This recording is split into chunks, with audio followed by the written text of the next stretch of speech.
We're live, sir. just so I just show up when they tell me. not rushing it, just saying.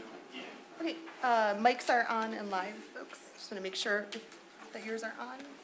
You see your green button? Okay, yep, thank you.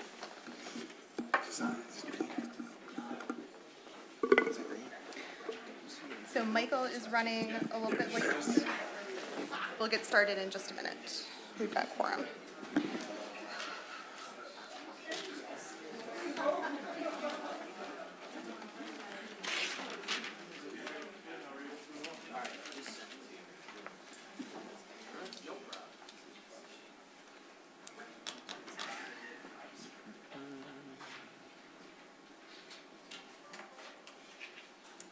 Are you ready, Rich? We'll get started when you're ready, Rich. Oh, hey, Michael. Hey. We saw your note. Yep. Michael, Matt is next to you. I don't know if you guys met before.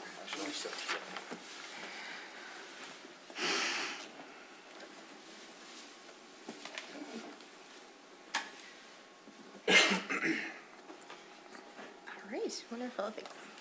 We will begin the City of Ferndale Planning Commission meeting of Wednesday, April 3rd. It is 6:30 p.m. Call the meeting to order and begin with a roll call from our city clerk. Commissioner Azar, Here. Brazen, Cassio, Here. Green, Here. Martin, Here. Rock, Here. Showalter, Here. Williamson, Here. and Chair Baker. Here, thank you. We knew that Commissioner Brazen would be absent tonight. Is there a motion to excuse her absence? I move to excuse Commissioner Brazen. Second. Thank you. That was a motion by Vice Chair Azar with a second by Commissioner Cassio. All in favor? Aye. Any opposed or abstentions? Thank you. That motion passes. We will move now to the approval of our agenda. Justin, are there any changes or updates to our agenda this evening? All right, then I would look for a motion and a second to approve our agenda. I move to accept the agenda as presented. Support. Thank you. That was a motion by Commissioner Cassio with a second by Councilman Martin. All in favor? Aye. Aye. Any opposed? Any abstentions? Thank you. That motion passes. We'll next move to the approval of the minutes from the meeting, our last meeting of March 6th, 2019. Are there any changes or updates to those minutes from March 6th, 2019? We'd be looking for a motion to approve as presented then. I move we accept the minutes as presented. Second. Thank you. That was a motion by Councilman Martin with a second by Commissioner Azar. We'll do a roll call vote on this one, Rich. Commissioner Azar, Yes. Brazen, Cassio, Yes. Green, Yes. Martin, Yes. Rock, Yes. Showalter, Yes. Williamson, Yes. Chair Baker. Yes, thank you. That motion passes. All right, moving right along, we'll move to our call to audience. This is a time for anyone in the audience to address the Planning Commission on anything that's not on the agenda tonight. So when we get to the items on the agenda, we have 2 discussion items this evening. When we get there, we'll have comment time during those agenda items. So now if there's something that you'd like to address the commission about that's not on the agenda, you can come on up to the mic, state your name and address for the record, and you've got 3 minutes. Welcome. Evelyn Elster, 760 West Drayton. Is this correct this time? I guess the mic's working. It seems the community portion of our community and economic development team has fallen by the wayside. Instead, this department's main function is now to sell the public and this commission on any and every development application that crosses its desk, regardless of any holes or nefarious intent hidden in those applications by unethical or predatory developers. As was evident in the Drayton Church application, the skirting of requirements in the process and manipulation of data is acceptable to the CED. This ought not to be so. In this era of hyperdevelopment, many citizens would prefer a goalie of sorts to deflect assaults on our community by unethical developers. Some may fear that Ferndale would somehow be left behind. But if neighboring communities are driving themselves off a cliff, then by all means, step on the brakes and leave us behind. Citizens in Royal Oak are now wising up themselves and objecting to unbridled development also.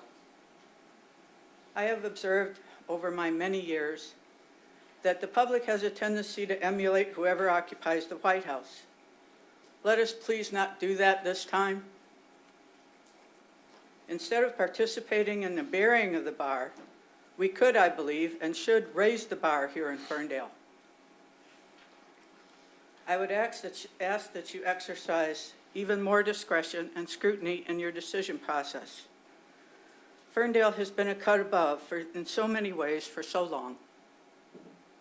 Please don't allow us to be cheapened or ask this city to migrate to the shallow end of the pool now. We are better than this and should never be reduced to a mere bullet point on someone's resume. There are many parallels between civil engineering and printed circuit board layout, circuit routing and component placement in particular, with the decimal point being the obvious exception. No designer would place a capacitor in close proximity to an integrated chip and not expect the circuit to self-destruct. Similarly, we cannot overload an aging infrastructure and expect it not to fail. I will reiterate the old school consideration of the 3 Fs, fit, form, and function, without which any project is destined for failure. Thank you, Commission members, for your service and commitment to do the right thing by this community. Anyone else for public comment on anything not specifically on the agenda this evening? All right. We will move on to the first of our 2 discussion items. Sorry. Alrighty, we've got our first discussion item, 5A, on Baker College. Our second, which I imagine is probably not what the majority of people are here for tonight, relates to zoning on 10 Mile. So for Baker College, I just wanted to make sure to clarify for anyone who might not have been at as some of the last discussions that there's no action proposed and no action will be taken on this tonight. This is on the agenda as a discussion item. So we'll start with an introduction from our city staff. And then we'll see if the applicant has any information to share. We'll then open it up, similar to what we just did for public comment. We'll open it up to comments from the audience, and then we'll do comments and questions from the table. So we'll start with an introduction. Thank you. Hello, everybody. I'm Justin Lyons, Planning Manager for the city. I'll give a brief overview of the memo that was provided in the packet and provide some of the background of the discussion, and then CED Director Jordan Tuardi will provide an update on the overall process, the negotiating rights agreement, timeline, and things like that. So just as a recap, we were here on February 20th to go through the initial design. We talked a lot about the master plan, requirements of the downtown central business district, overall timeline, and then we talked about a lot of other things as well. The meeting was a little bit different than a normal planning commission meeting in that we had a third party moderator. We did some walking around the room to look at some of the update or to the initial designs, and then kind of reconvened and had a conversation from there. Since that time, or actually related to that initial design, there was a lot of questions about everything from vertical orientation of the windows, where the doors are located, some of the materials being used, things like that. And so TMP Architecture is here to talk through a lot of those fine details, but just as a reminder of just some of the initial reasons why we would consider a school in the central business district. So the location where the Baker College is proposed is zoned central business district. It's in our downtown core sub-district. So some people might be familiar. We updated the downtown ordinance to have two different sub-districts, this being more of the core near Woodward, near, on 9 Mile, essentially.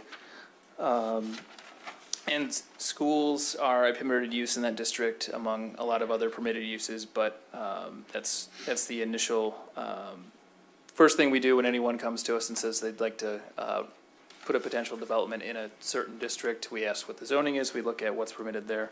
That is a permitted use there. We also talked a little bit at the last meeting about the mixed-use parking development that during that proposal is would be in between City Hall and the library here.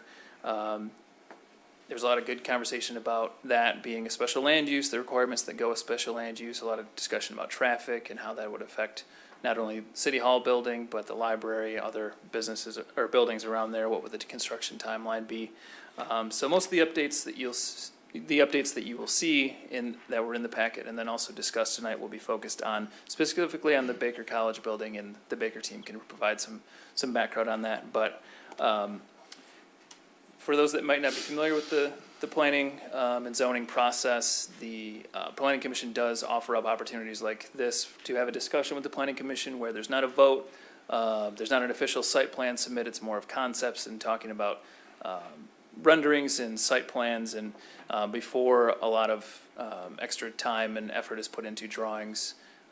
So all of these, the basic review that was done by staff was, based on renderings, not based on a full site plan. So not dimensions and things like that, but just general compliance with the ordinance.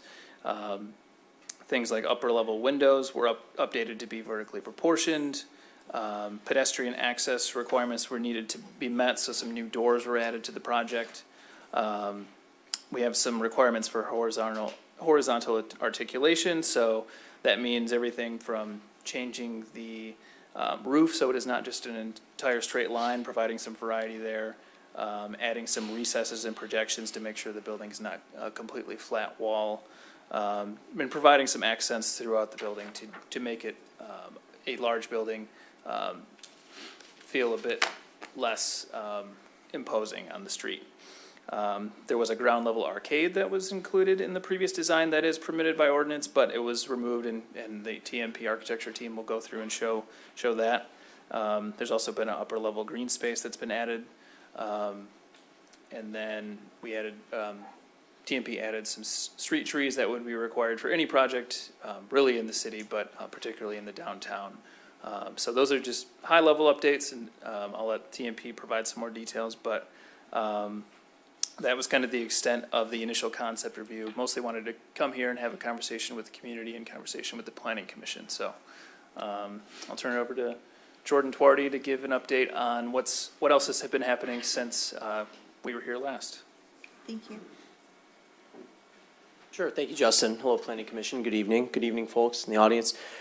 So just a quick update on sort of where we are in the NRA process. So for those that recall, January 14th, the city signed an NRA, which is essentially just a due diligence period designed to collect information needed to explore an opportunity and make a decision up or down based on that. Where we're at in that process, there was a tentative timeline for folks that went to the project page and saw the tentative timeline that we put out there. The NRA does expire on April 24th, so that's the 100-day mark. So originally, the milestones in that NRA were to have the project, have community input, community meetings, to develop preliminary agreements on development performance, to talk about the site plan approval, to talk about a community benefits agreement, and to have all of those documents in place ahead of the expiration of that NRA. However, based on the community input received, that process has slowed down substantially. So we've been giving, starting with the last council meeting, city staff has been giving updates on the NRA process in terms of where we are and what's going on. And so we're going to kind of go milestone by milestone on the April 8th council meeting to kind of go through, what milestones we were talking about. If you go online to the project page, you can see the NRA document there. I actually got an email from a resident. We had the summary up there, but for some reason the actual document wasn't actually attached. That's been fixed. That's there now. That being said, that summary did have the same milestones. But they kind of talked about the first 30 days, the second 30 days, and then the final phase of the project. And so where we're at right now is based on the feedback that was received. For those that recall, the NRA had a series of options with the property. You had the school campus to be put at 9 in Bermuda, and then 3 potential locations where the associated mixed-use parking deck would go. The option that was honed in on is sort of the preferred alternative, if you will, in terms of thinking through the initial 3 ideas and which one they were going to go for, as far as Baker kind of deciding which one they wanted to focus their efforts on, was the City Hall lot. So the other 2 options were the properties north of the alley right there at 9 in Bermuda, the properties running from essentially the White Heather Club to Bermuda, or the privately owned lot next to Valentine. So those were the other 2 options. So since we were here last, there was the community meeting on March 21st. There was significant feedback online, significant email, phone calls and emails, and community meetings held to gather more input on this project, to capture the concerns and the ideas and suggestions of the community. And so based on a lot of that input, and I'll let Baker and the development team speak to the details, but they've essentially kind of gone back to the drawing board. One of the big action items they wanted to address specifically was the desire to, if it were to proceed, to avoid loss of parking during construction. So they're taking additional looks at their footprints within the options of the NRA. And so because their final design footprint would affect things like the community benefits agreement, the development agreement, the things that we would ask, the traffic plan, and all those other details. If you look at the milestones in the NRA, those are the things that we're looking for: traffic studies, parking mitigation plans, community benefits plans. All of that stuff is sort of a domino affected by what their ultimate footprint would be. All of that stuff is sort of on hold. So we intended to have a lot more information at this phase in the NRA, but again, out of respect for the input that was received, we have slowed that process down substantially. So we'll be giving, again, sort of a point-by-point milestone update on the council meeting on April 8th. But for the purposes of tonight, our goal as city staff is to take the feedback that is given from the public and the commission tonight and ensure that that's addressed when the developer goes back and takes that feedback and works that into their sort of ultimate proposal. And then what staff will be working on is an outcomes report from the NRA, which kind of sounds Bob Mueller-esque, but this isn't the investigation of a president. It's an NRA, but it's a similar process of sort of collecting information and putting out a report. That's what we'll be doing, and we'll be putting that out well in advance of the expiration of the NRA. Sorry, as a policy geek, I thought that was pretty funny. So clearly it didn't land. It's okay. I was going to say, But, it snapped me back to totally attention. fine. Hey, I'm probably about a 10 to 15% on the joke landings, so that's totally fine. So, but at the end of the day, that's what we will be doing, is giving you an outcomes report. Both the commission, the council, and the public will see sort of, here are the results of the NRA process, and all of this information sort of put together so that the decision makers can make decisions. And so that NRA is set to expire on April 24th, and unless a decision is made to extend that NRA, and presumably if there are reasons to extend that NRA, otherwise it'll just expire, and then essentially that's the end of the due diligence period. So that's kind of where we're at in the process. I'm happy to take any questions on that. But again, we'll be given sort of a more detailed update at the council meeting on the 8th. April 8th. Thank you. Thank you. All right. So before we jump into questions and comments, sorry, Baker's giving a presentation. I'm going too fast. Welcome. We'll have the applicant come on up and show us what has been changed on the site plan and how you've responded to comments that you've received. Exactly. Yes, my name is John Miller from TMP, representing Baker, and hello again. We were here previously and presented the building. Of course, we're not going to be talking about the parking deck. That's, as was described to you, a dynamic situation at the moment, but the academic building is still sitting on the same site there on 9 Mile, the corner of Bermuda. And when we presented it last time, we had, or since that, we had community feedback. We had feedback from all of you, and we've updated what we had before. Still a 3-story building, still on the same site. The entry and the service and everything are still in the same location. Some revisions that I want to make sure we can outline here and show you that We have responded to your comments, a lot of the code requirements that we weren't initially completely aware of, but we certainly are now. And our intent was to follow through with again, your comments, the code requirements, not necessarily just to the letter, but to really respond to the intent and the spirit of the code also. So, again, there's our site. And let me just advance this to the site plan. Since we talked last, one of the things that affected the design was the discovery that the right-of-way and the curb line were not where we expected them to be. The right-of-way, instead of being inside of the curb, ended up to be on the curb line. We shrank the building 8 feet in the north-south direction in order to be able to fit it on the site better. Also, the property line and the street line do not coincide. They're slightly askew. So with all of that, we had to push the face of the building back from 9 Mile Road to get it to respond to those dimensional differences that we encountered. Another situation was that right underneath the sidewalk is a buried electrical line. There's actually a manhole cover right in the middle of the sidewalk, and we also had to take that into consideration, which we weren't completely aware of when we presented last time. So what we have is an existing 6-inch curb. We had to pull back about 2'6" or possibly up to 3 feet for locating the trees. The trees can't be kind of buried in tree grates because the electrical line, they have to be raised in planters. Okay.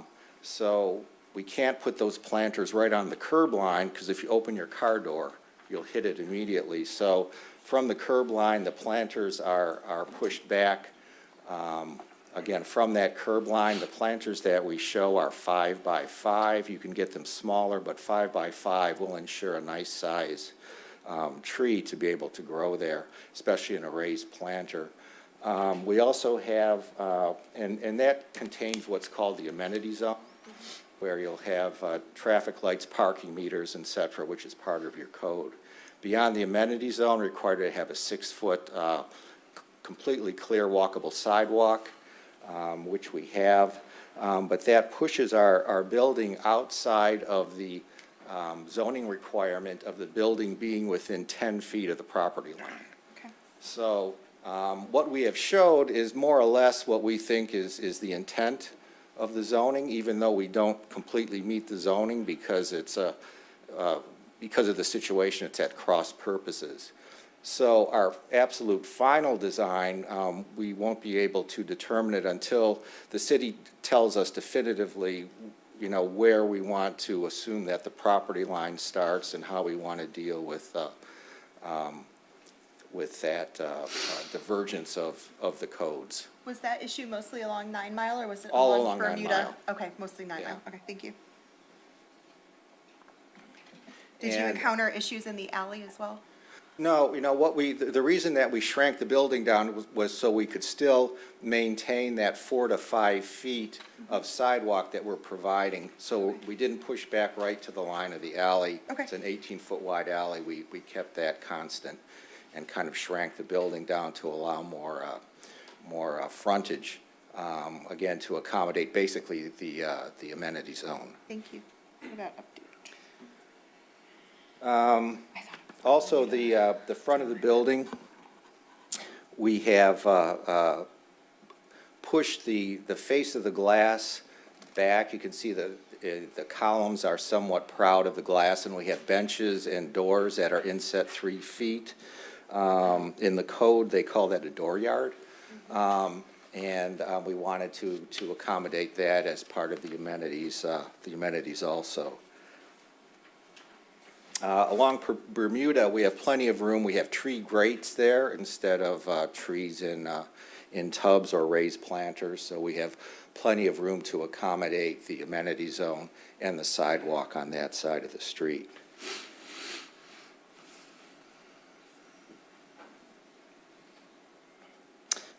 We've maintained our outdoor seating area to the west side of the site, opposite Como's seating area, and our loading dock hasn't substantially changed since, or loading dock area and service area since our last meeting.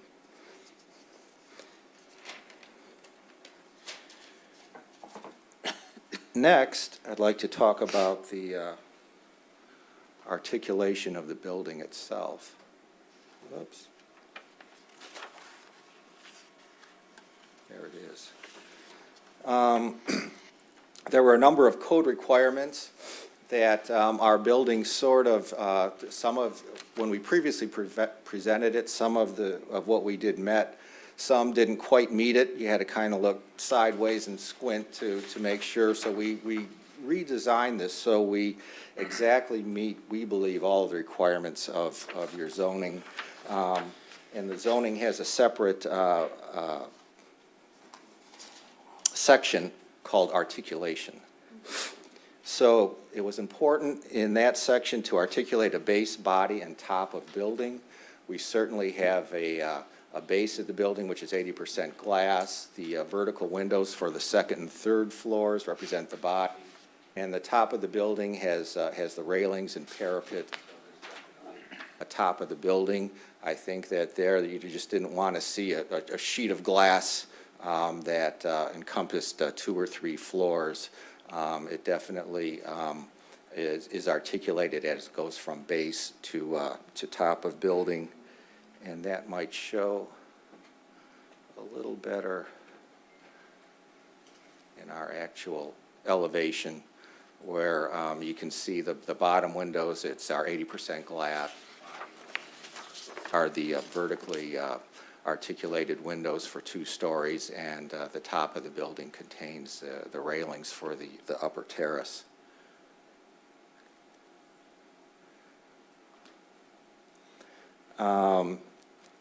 Required to have a distinct ground floor articulation, and we did that again with all of the glass and the depressed, the 3-foot recess along 9 Mile Road.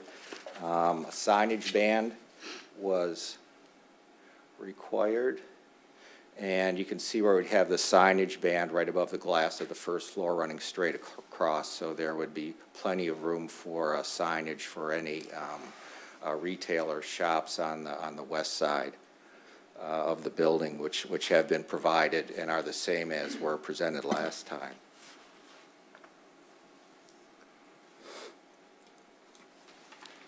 The variation of the roof form is required, and you can see our roof form kind of goes down and up and down and up and down and up as you go along the face of the building. And that's required to be at least a 3-foot difference in parapet height. We have a 3'6" difference, which is the height of a guardrail. Changes in texture and color, and we are proposing a lighter and darker stone material as you go around the building. And I'm going to flip back again. And you can see it here where we have a combination of lighter and darker material on the building to help break up the horizontality of the facade. And it shows there also. Ground level arcades are part of your zoning. We had that in initially, but that's been eliminated after discussion with the city. Focal points were described as desirable. Certainly we have the focal point on the east and west sides of the stair towers, and the main entry on the 9 Mile side, which you can see there on the right side of the elevation is a focal point. Vertical windows are required, and we have all vertical windows or vertically accentuated windows on the second and third floors.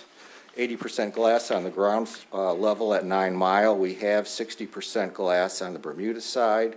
We have that. Doors every 50 feet along 9 Mile Road, we've incorporated those. And onto the roof.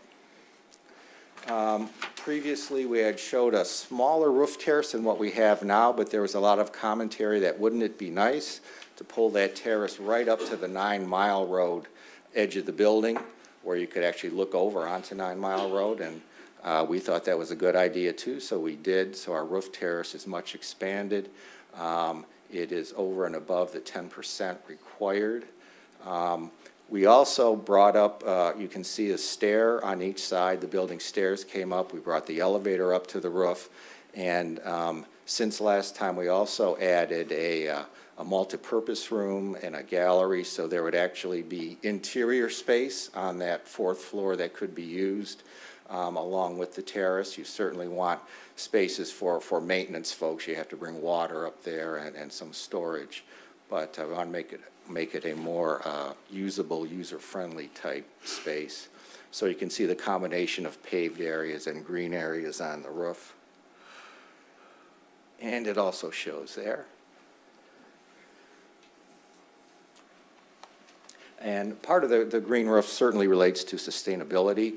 Our goal is to attain LEED Silver, to be, certifiable. Whether you get certified or not, that's up to Baker, but we would be certifiable up to LEED Silver, given the amenities of the building and building materials.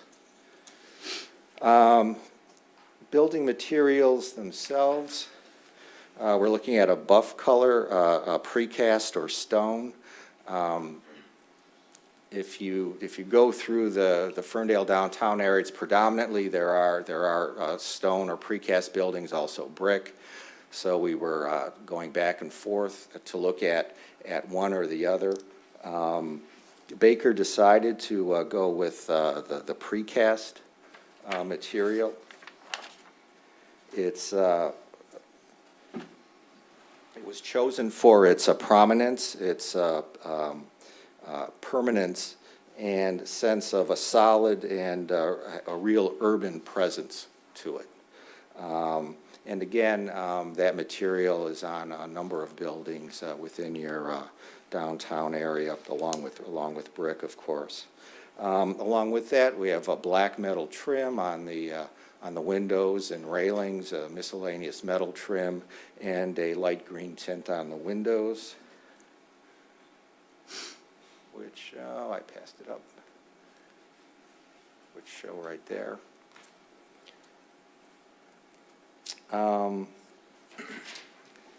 And with that, that's basically, again, the building we showed you before is basically the same as this. The number of floors, the floor plates, again, shrank a little bit.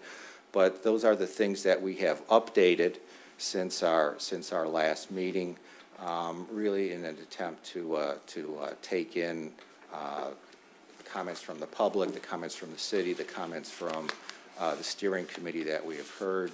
And that's where the building sits at present. Thank you.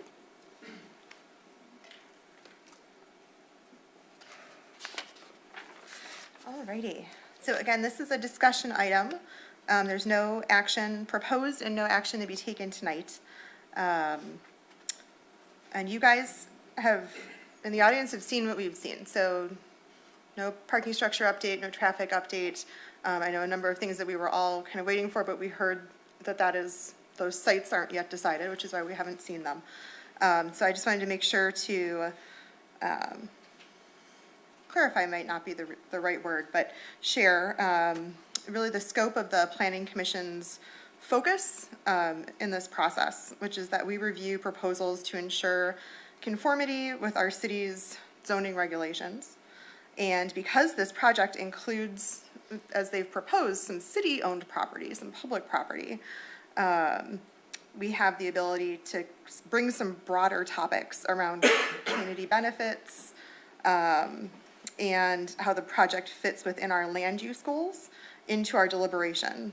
And we can really do that more than we would on a typical project that's just been, built as permitted on private property. We're not part of, the planning commission isn't part of negotiating a development contract, really any more than any other citizen, so we're all Ferndale residents too. So comments about Baker College's reputation and business model are really best addressed to the city council at that April 8th city council meeting. And I completely understand that topics, may come up in comments tonight. I know people have things prepared. You've probably got a list of things to talk about. But if, on that subject of reputation or, business model, if things like that become too repetitive, I may ask you to limit them just to keep us focused on the things that we're reviewing tonight on the agenda.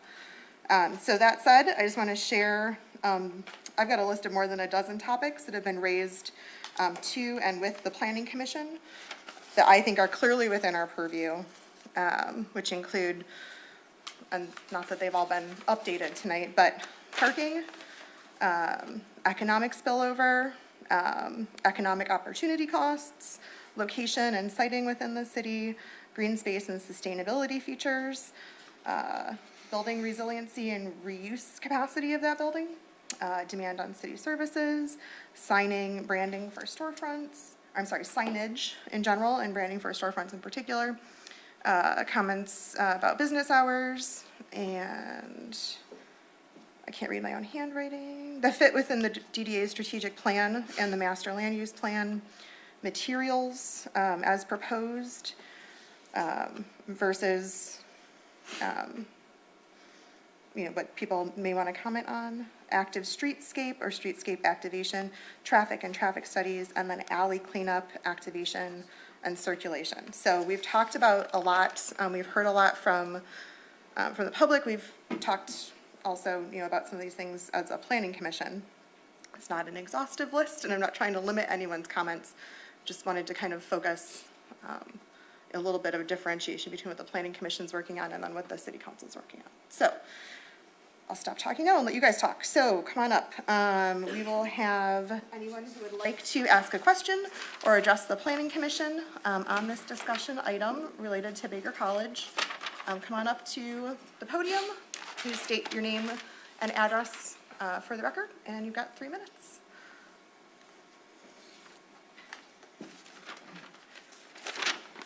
Welcome. Hi, Hello.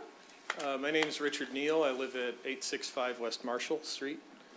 And I guess my first question is, this is the first time I've seen the proposal tonight.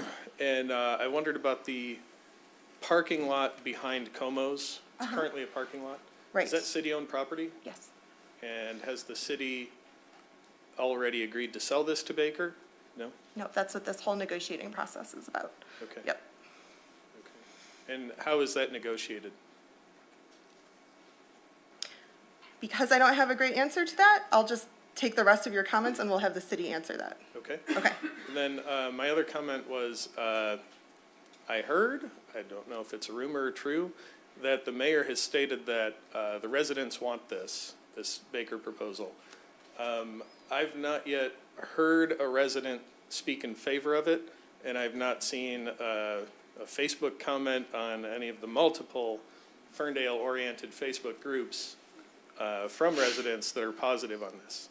So I'm curious where the mayor gets his information. And you saw that that was stated, I mean, I don't think he's here tonight. I don't know where it was stated. Oh, so you heard that. Someone quoted the mayor. I don't know how much truth there is to that. I should probably have a better source myself. I can give you the source, buddy. Yeah? Okay. Thank you. Thanks. That's all I had. Thank you very much. Hi, I'm Sharon Chess, and I live on Earl Boulevard.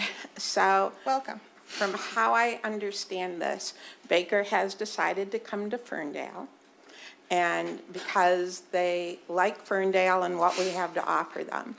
And so they are presenting proposals to build on 9 Mile and have a benefit to the community, where they will work with us in a give-back type of situation. Or they will build on Vester Street between Hambos and Valentine Vodka and do as they please as long as they follow all zoning and ordinances, correct? I don't know if that's correct, Sharon. Okay. I'm not negotiating an agreement. All right, so that's as, you know, that's what I understand it to be. If, you know, they decide, if the city decides to sell the property to them, then what I would ask is, as the architect just said, he walked up and down to try and judge the facades of other buildings in the area. However, this building is the largest of all of the buildings, so I don't think that's a good, you know, a good comparison kind of thing. So Ferndale, because they want to come to Ferndale, because we're a wonderful community, we're creative, we're entrepreneurial, we're a giving community, and this design presents itself as very cold and restrictive and doesn't add to the appearance of the community or to the welcoming of the community.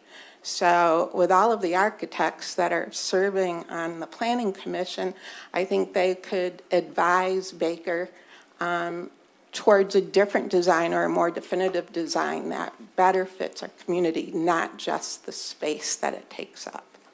So, thank you. I want to also, Sharon, just real quick, clarify your first question about the difference between a conversation about public and private property.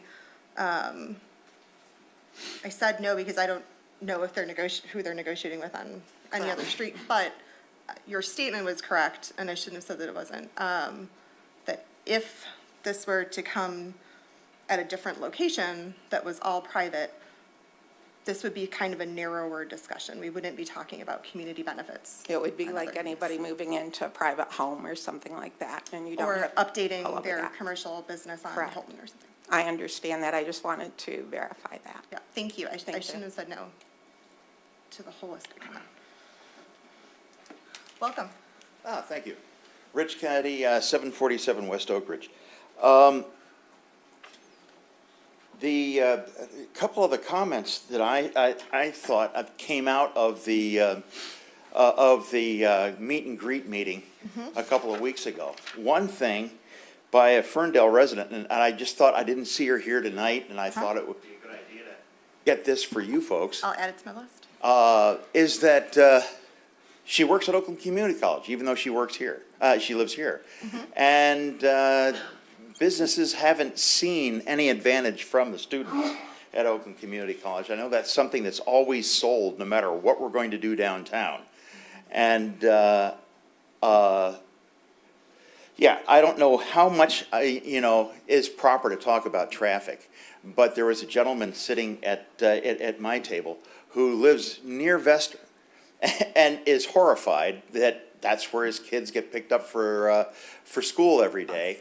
I remember when I was in college and late for class, Bermuda comes all the way off the service drive, and it would be a nice little shortcut, despite the stop signs. And, well, yeah, I would think that a student might be tempted to ignore the stop signs as well.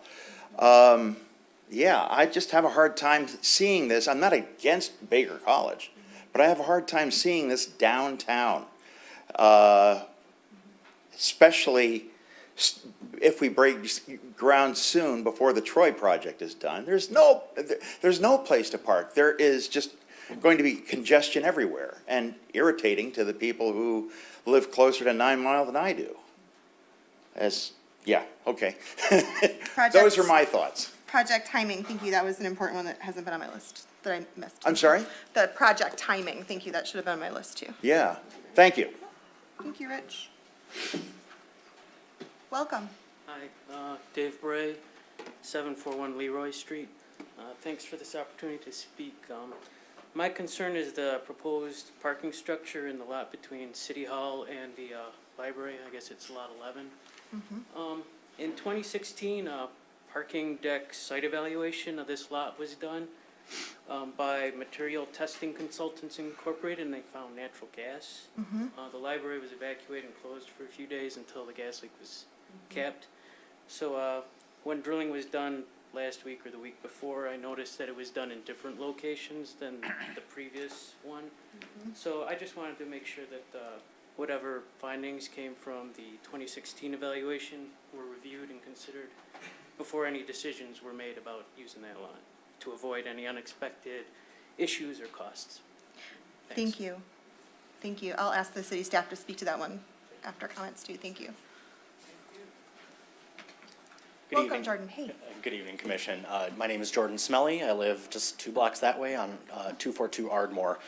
I have unfortunately been called out of town, so I will likely be missing all further meetings, both of the Planning Commission and City Council, before the NRA expires. So I'm here tonight to hopefully provide a non-prioritized list of bullet points that I'd like you to consider. So in no particular order, regarding land use, as a previous commenter just mentioned, Oakland Community College's campus in Royal Oak is a dead zone, economically and in terms of pedestrian traffic. It is directly adjacent to their otherwise very pedestrian-friendly downtown that has a, as you're all aware, great mix of retail and evening use. OCC's campus is a dead zone at all times of all days. This is not going to do us any favors, nor will it do our businesses any favors. In regards to the building's design itself, they're proposing a loading dock, dumpster parking lot, and a driveway to be the face of their building from the 9 Mile and Woodward intersection. Most people who are visiting our community, especially non-residents, are hitting 9 and Woodward before they hit any other part of our downtown, and they're going to see dumpsters, loading docks, and driveways when they see Baker College, not the entrance on Bermuda. The required green space is a rooftop that's only accessible through their proposed building. That's hardly a public space, no matter what they claim, since 2 locked doors would completely shut off all access. And even if the doors are unlocked, an overzealous security guard could make visitors feel unwelcome. This happens constantly in similar spaces that are at ground level in downtown Detroit. You can go down and see it for yourself any day of the week. You've already stated that there is no site plan for the parking garage, but I'm not going to be here at future meetings. What are you and I supposed to evaluate on the merits? There is no site plan. Similarly, there's no traffic study. Again, how are we supposed to evaluate something that does not exist or has been kept secret? In fact, the Baker officials have touted their traffic study publicly on multiple occasions, despite it evidently not being available even to a city commission like yourself. If they are, whether this is intentional or not, if this traffic study, if the parking garage site plan become available to the public just before the NRA expires, that's an enormous disservice and act of disrespect towards the residents of Ferndale, because it gives us no time to review. It gives us no time to voice our opinions as the public engagement opportunities like this one have already gone by. The 6-story parking garage, if it were built, would be the new tallest building in Ferndale, 50% taller than the Dot at 69 feet with the offices that aren't even being built right now. Ferndale House, the apartments still under construction, are 60 feet. Credit Union 1's tower, the current tallest building, is around 70 feet. I couldn't find that exact number. This would eclipse all of them by a factor of a half. Let's see, I'm almost done. Go ahead, take your time. As far as community benefits, the contributions toward public services and community services that are currently being proposed by both Baker and the city, as I understand it, are not community benefits at all. They're merely compensating for the additional strain that Baker is going to be placing on our public services and community resources if this campus should open. They're just bringing us back to square one. They're not benefiting the community in any way. And on top of that, neither Baker nor the city has suggested a single item, save for some scattered volunteer hours, that would actually benefit residents directly, especially those of us that live nearby. I'm the first street next to downtown that doesn't have any parking restrictions. I'm not here to talk about parking specifically, but when people come downtown, they park in front of my house, and I don't have a driveway. I know that I'm within striking distance for visitors to downtown, and if this is a downtown campus, I'm within an easy walk for students that would like to go to campus and not mess with the parking garage. The community benefits need to actually benefit the community both as a collective and, when appropriate, as individuals, and we have seen exactly none of that. Honestly, this is Ferndale 360 all over again. For those of you who were around to remember that, it was exciting to the city and to the residents to a certain degree at the time to receive such a large, shiny development proposal, but the residents very quickly sussed out that that was the wrong proposal for our community. That was a rotten plan underneath a shiny veneer.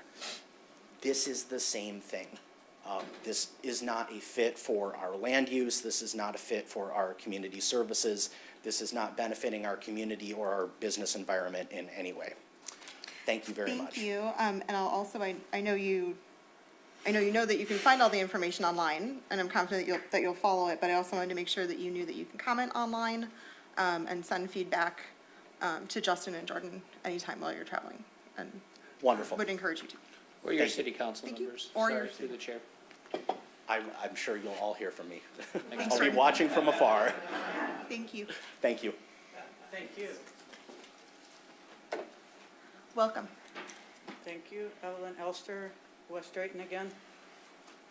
I cannot fathom how this commission, Community and Economic Development, the plan manager, I cannot fathom how you can address the building and not address the parking at the same time. The two are intertwined, and you can't have one without the other. Every other project that this city has tackled, you always address the parking as well as the building itself. And that is a must. In the February letter of intent from Baker's architect and memo from Justin Lyons to the commission, it was stated that some 1,550 students and staff would only create a presence of 250 to 300 people crossing over 9 Mile from a parking structure that may or may not ever exist because Baker is not ready to commit yet. Can we assume that the person using this very creative math is the same person calculating and manipulating the data for infrastructure, sustainability, and traffic studies in Ferndale? I go up Washington at 4th Street quite often. Traffic there is a nightmare. You have otherwise occupied students flying out of the parking structure, walking out in front of traffic, jumping in front of your car while you're trying to make a turn. Looking at their phones. Because, yeah, they're self-absorbed, whatever. It was also stated, so it's a nightmare, and that would be a nightmare. And in this instance, they would be crossing 9 Mile to the building. And 250 to 300 people, no, 1,550 people possibly a day. That's a lot. It was also stated that the public would have access to this might-be parking structure only when Baker classes are not in session. So anyone working or doing business at City Hall would park where? Can we assume that details regarding projects like Baker will always and only be submitted to this commission well after approval and assuring a done deal with any incomplete, half-hearted effort by an applicant? Can we expect this commission or council to properly respond to the public when Baker College has already announced itself to Ferndale via a giant billboard on Woodward? If they spent money on a billboard, that's their money, Evelyn. I just want to make sure you know there's been no votes, there's no approvals. Okay, Okay. thank you. Yeah, thank you. Thank you for everything you do to protect us. I appreciate it. Thanks, Evelyn. Welcome. Hello, Jason Hello. McCaffrey. I live at 253. Thank you. I just want to echo what Jordan was saying about the green space being on the roof. I have a further question about that is, what would the logistics of that look like in this modern era of school shootings? How does the public have free access onto a college campus, and how do they keep their students safe with that being public? And then secondly, I guess I'm kind of echoing what other people have said also about there just seemed to be a real lack of data and evidence with traffic studies, et cetera. And I think we're all just craving that and hoping that Baker and Ferndale would provide that. In absence of that, I posted a poll on the Fabulous Ferndale Forum just to start getting some data. And I turned that into this lovely pie chart here. The orange is the number of respondents that are 100% against Baker coming to Ferndale. This green and blue area, the green is 100% for. This blue area is leaning for, so it's just that little sliver has positive sentiment towards Baker. Yellow is leaning against, and yeah, this Pac-Man here is everybody in the city that doesn't want it. That was 345 respondents. I know at the city council meeting, our statistician said that 400 is a representative sample, so we're pretty close to that. So yeah, just wanted to enter that into the public record. Thank you.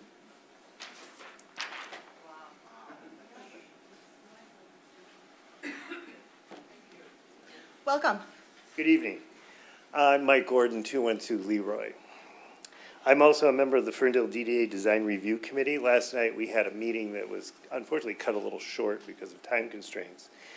And during the meeting, and a lot of the issues have already been brought up, I will try to be brief. The resolution of the setback along 9 Mile, the ingress, egress, the parking, the alley, all those things. The green roof and access to the roof, how that would be policied and policed. Further, I questioned the size of the retail, the design of the exterior of the building, and even the design of the banners and the school's logo.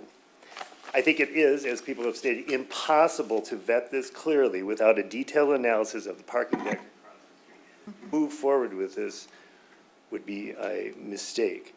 Further, Baker has been portrayed as wanting to consolidate several campuses into one and has selected Ferndale as the place to do this. They chose us. So we need to decide if we choose them. The very reason we were selected for decades of work that people have been vested in this community. I've been on the Ferndale DD, I can't even remember how many years. I think it's close to 2 decades. At the beginning, I'll give you a background. I chose Ferndale 30 years ago after shopping in Birmingham and Royal Oak.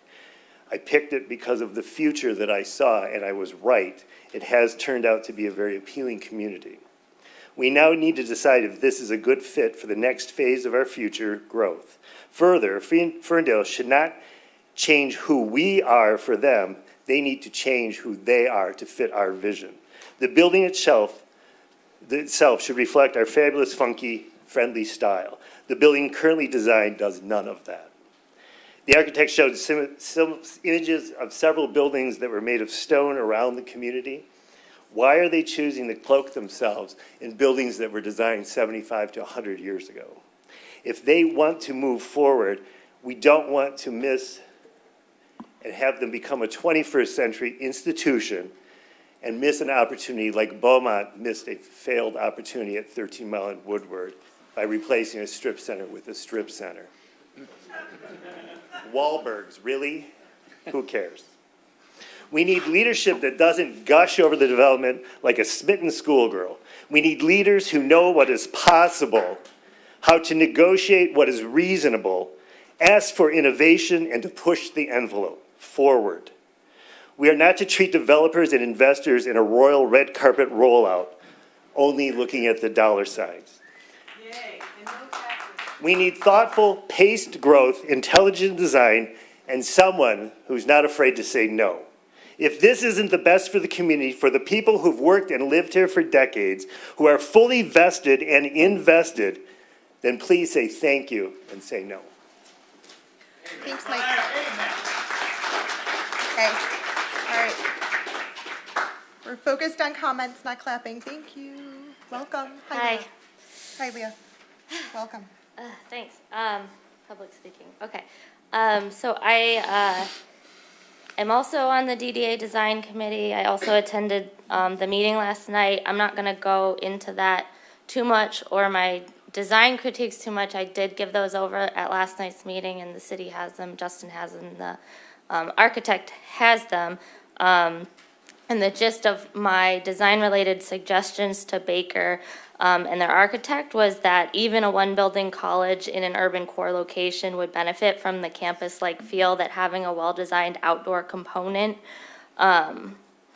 of the site would add. So that's basically my comment. I don't think it was well received last night.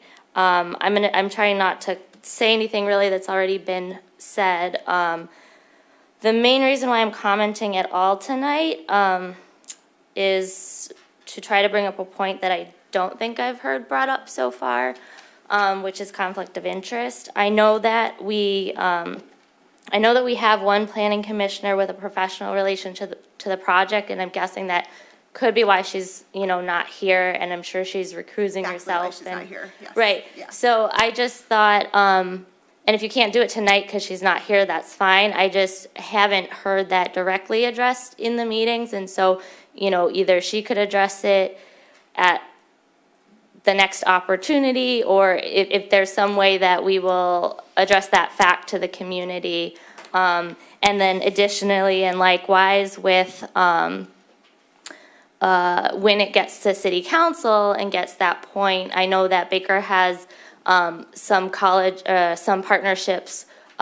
Baker College has some partnerships with Ford, and I know we have, a council person who works for Ford and typically recuses themselves when anything comes up related to Ford. And so I know that Baker and Ford have a financial relationship through Automation Alley. And that council person also has a financial relationship to Ford. So I'm hoping that potential appearance of conflict of interest will be addressed as well, and we can, find out if his plans are also to recuse himself from the process. Okay, ask the question. Thank you. Thank you. Hello. Hi, welcome. I'm Bridget Bowler, 843 La Prairie, and a 30-year business owner on Woodward. Welcome. And I didn't hear anyone mention it, and I've been surveying the community, and we're losing a lot of festival space. We're known for our festivals. We have young families buying homes in Ferndale. Our school system is good and improving, and it's a wonderful thing to have flat parking lots that can easily close. The trunk and treasure sale happens between the library and the city hall, and the Como's parking lot is closed down for the Pig and Whiskey. And some things that were at the Baker presentation where that wonderful woman from OCC spoke so well, and I haven't heard it mentioned here tonight. Not only do we not get foot traffic and spend dollars in the community from the students, but they're coming to Ferndale. They've completely redesigned themselves to be a matriculating college. That's how they got the not-for-profit status. That's new. So we're not getting property taxes for them because they're not-for-profit. But she said that they're coming here for promise dollars from Detroit residents. And so I really hope whoever, the Planning Commission or the man who seems to be the liaison with Baker College, is really looking out for changing the landscape of our funky Ferndale family-friendly community. Thank you. Welcome.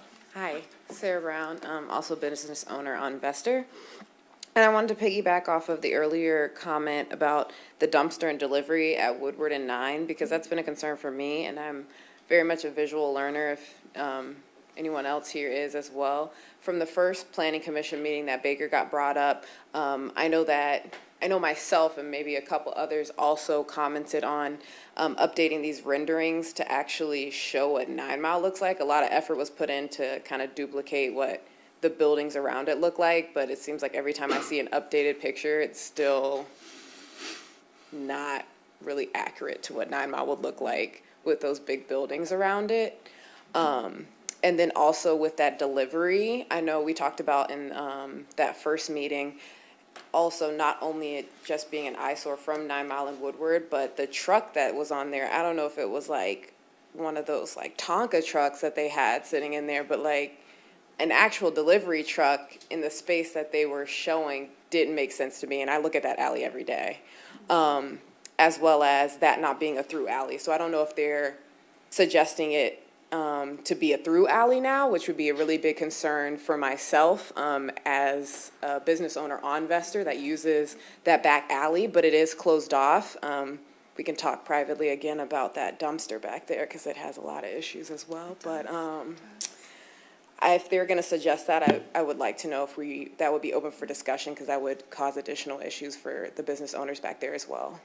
And the alley that you're talking about, Sarah, is the one that runs Behind Collision. east-west? Yeah. Because I know they use it frequently as well, and we just got a no-through sign put in there, so I'd like to Okay. kind of keep it that way. Thank you. Thank you.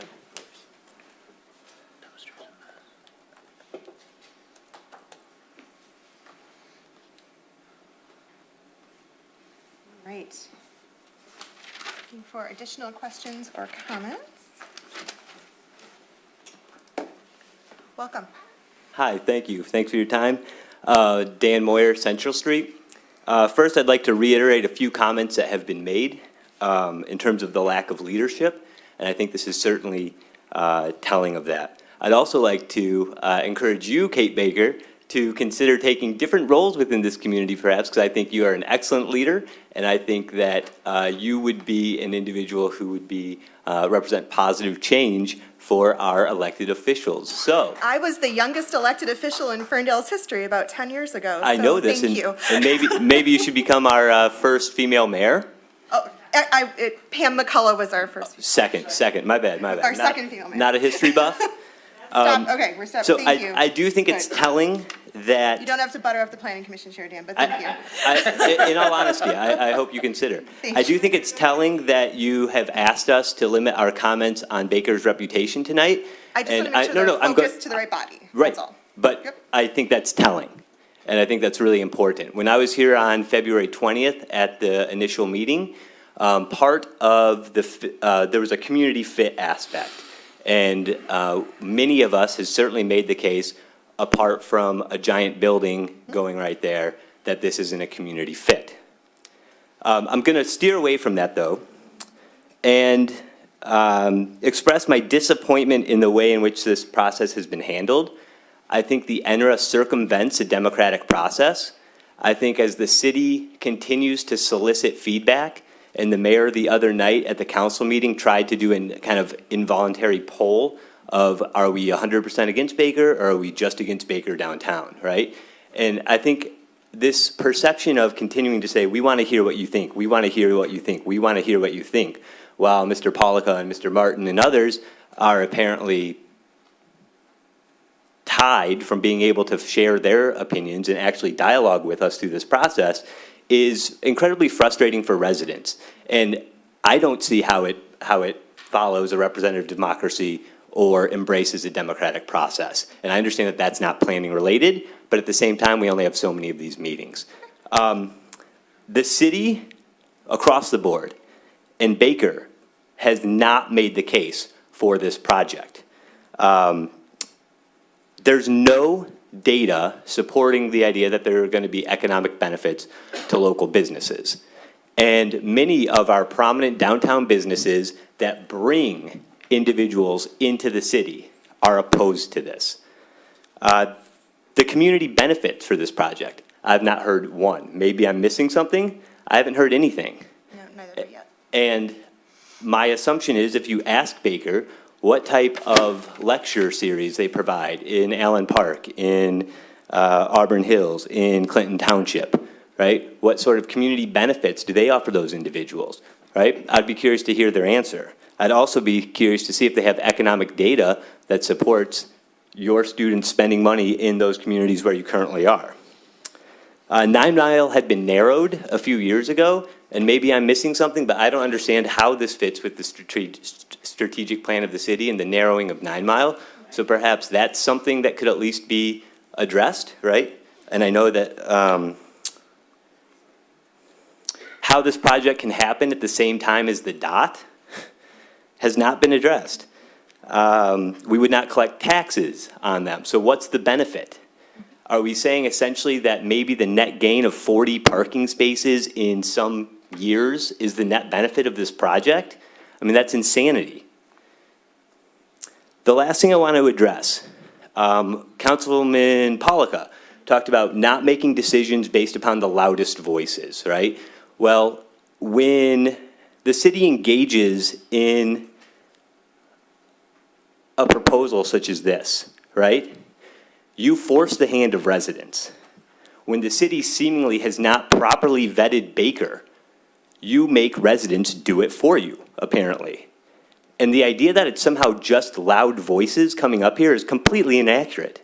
We've heard from the 9 or 10 people that just spoke here, and council meeting after council meeting, you're hearing thoughtful, intelligent, well-researched comments.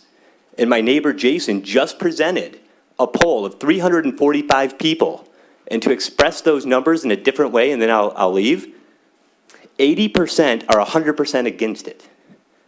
89% are 100% against it or leaning against it. Out of 345 people. How about for it? 0.04% are 100% for it.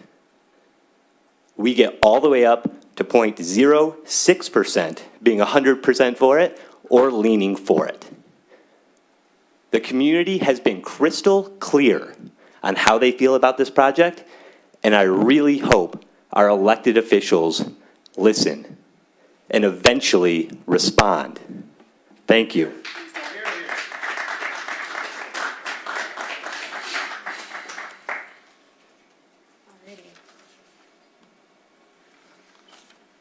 Anyone for additional comments or questions? Before we go through, we've got some of these that can probably be addressed tonight and some that probably can't, but we'll go through. Welcome. Hi, Timothy Risk, 541 West Hazelhurst Street. I have got some questions. I've been trying to do some research on NRAs and how they work. I was a person that went to Ferndale's website today to try to find the NRA on this project, which the council voted on in January 14th, and it was unavailable. I was happy that Jordan responded to my email very quickly. He sent me a copy of the NRA, but I haven't had time to look at it. So I'm not going to comment on NRA. I think it's probably more, it pertains more to the council meeting anyway. So okay. I'll do my research and speak on that next week. Okay. I do have a question though that hasn't been addressed, and this is probably more in your wheelhouse. Anyway, there are some flags and spray paint on 9 Mile in front of the proposed site. There have been some trucks doing soil boring tests, I believe on the church, old church site. I'm just wondering if you can address those, tell us what those are about, and whether or not they're strictly for a possible sales agreement to Baker on the church site, or if they are actually for the architect to be doing some structural design, engineering and design for the foundation of the building. Because knowing that they're coming, planning to come start construction this summer, I would assume, as a professional in the construction industry, that that's for design, which leads to the assumption that they're moving forward with designs. But I was wondering if there were any other reasons that this might be happening. Yep, I will ask. I would think any of those, whether it's locating utilities or doing borings to determine, sort of the structural integrity, are probably part of due diligence. Okay. But we'll have Jordan. Thank you. Thank you. Yep.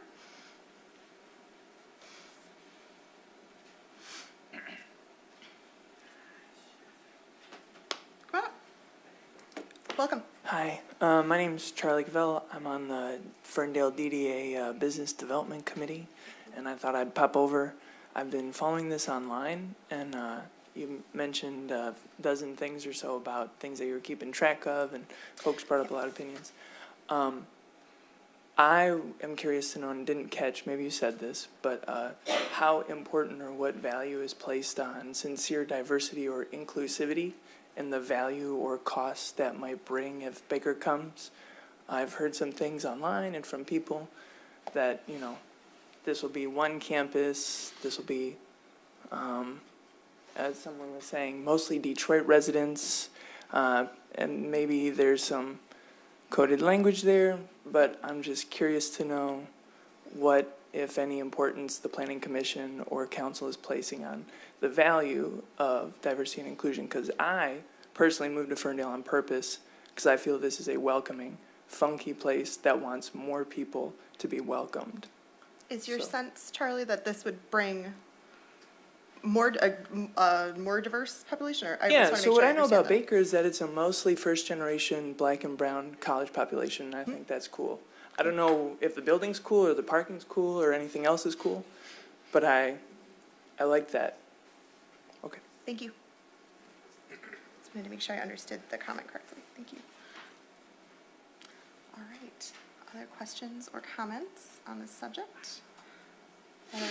Otherwise we'll go through, we'll get the answers that we can. And then the planning commission will have some questions and comments as well, I'm sure, probably some similar ones. So we'll start with, where am I? The first question, and this has to go, it might loop into one of the last ones, actually, Jordan, about how property sales are negotiated in the city. Our first commenter just sort of asked if this is if there's a piece of public property involved, how does the city execute that type of sale? And then there was a question at the end about some of the things that are happening on the site right now that might be related to that comment. Sure, thanks, Kate. So the way that city properties are sold, so I've been here just about 3 years, it'll be 3 years in August.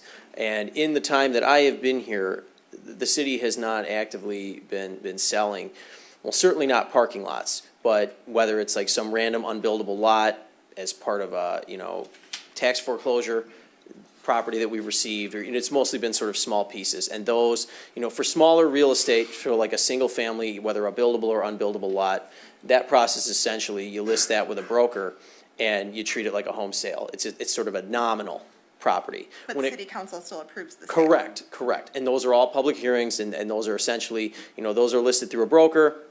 Offers are accepted, we get what's called a broker's opinion of value, so that, if there's gonna be an offer on that property, that's considered and held up against essentially what market value would be.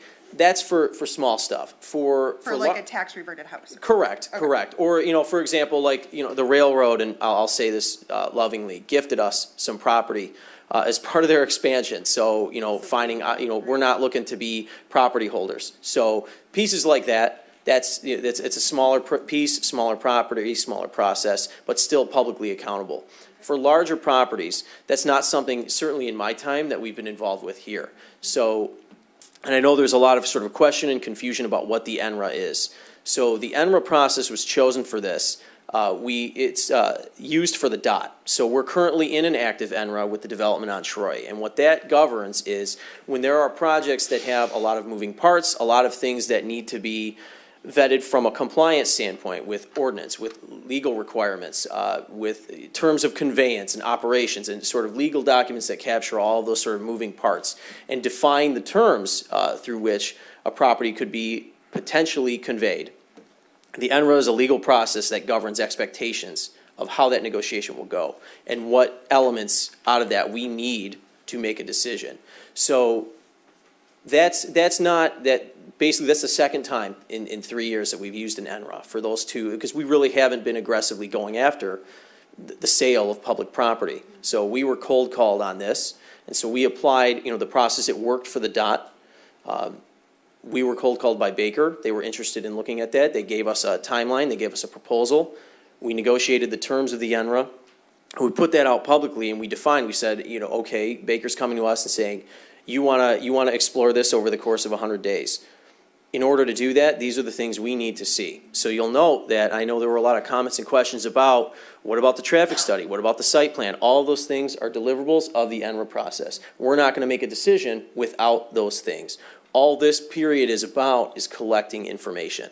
So that's essentially how that NRA works, and how those that's essentially what the tool we chose to employ for that, because it's an information collection tool. We're not making the decision in the NRA. And frankly, just as staff, our job is to compile, to collect, and to present that information.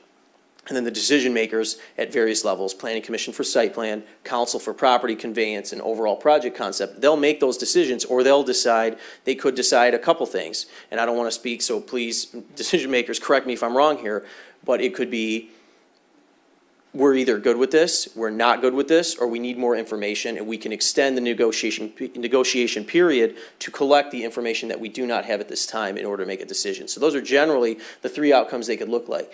This NRA, whether it expires or extends or nothing is guaranteed. And what I will say on private property, and I think this context is important, so I apologize if this is droning on, but for private properties and developers that'll come in, for example, Ferndale House. Totally private property. A lot of times, they're spending money on engineering drawings after they have site control, after they know that they're going to go forward. And site plan approvals, a simple site plan approval is a lot different than what we're talking about here. A site plan approval is, here's a bunch of boxes, and there's some discretion on some of them, but if they meet those boxes, they have the right to build. In a process like this, it's not the same. So, and one thing that we conveyed to Baker very early on, and that we were all on the same page on, is any investments they make in drawings, in soils testing, and I'll come back to that one, soils testing, engineering, community meetings, all of that money comes with no guarantee.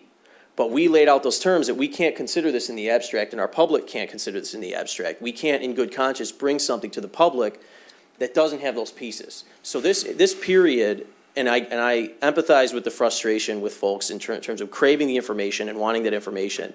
This entire process about collecting that information and deciding, do we want a closer look at this? Do we want to move forward? What else do we need? Or do we want to just stop here? And the 100 days, that's sort of a situation, and I won't speak for Baker, but essentially for our side, within 100 days, there's a lot of larger questions about this beyond just site plan approval and streetscape activation and all that stuff. These larger questions, if there's not a sufficient answer to those questions, we won't proceed, and we don't need to spend more than 100 days to figure that out. And again, we've heard cited tonight, we've heard a lot of feedback on that. So all that stuff is being heard and being considered and being compiled as part of that NRA outcome that our decision makers will use in their decision on whether or not the NRA extends and whether or not we proceed. Now, as far as the soils testing piece, that is a standard due diligence. And so we shared very early on the results from the 2016 study that is available to anyone that wants to look at that.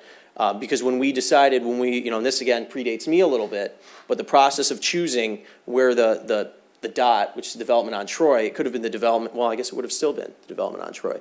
But that was one of the other locations that we looked at as a potential spot for that deck. So we shared all that information with Baker and their engineers and their architects.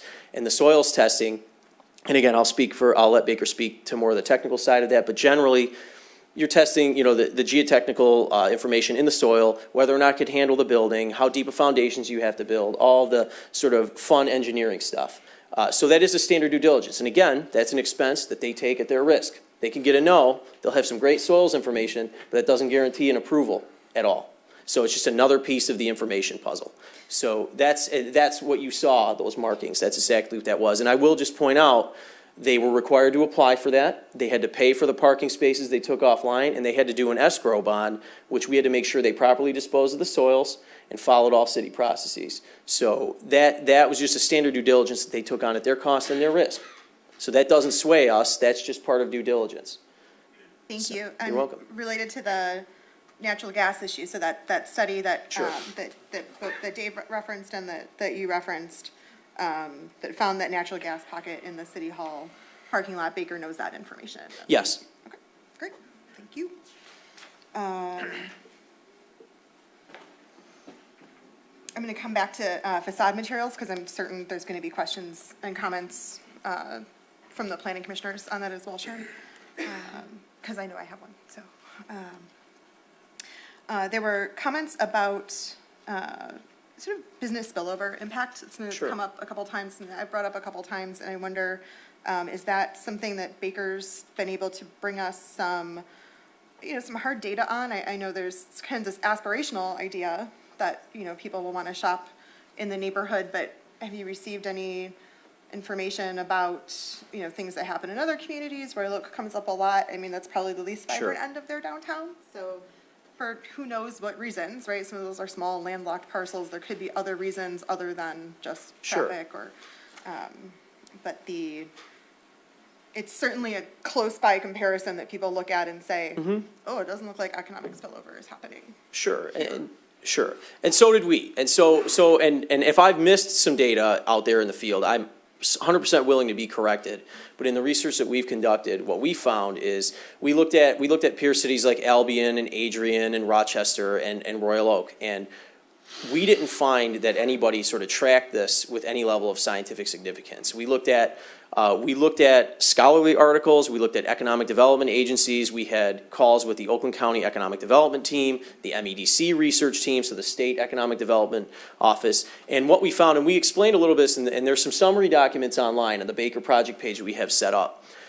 A lot of what is talked about in the research that we found, and I'm happy to share the articles I looked at and all the sources and everything else, the articles that we saw, they focused primarily on themes of sort of these long-term impacts of essentially spending. New spending generated inside the city and spending brought from outside the city into the city because of the presence of the college.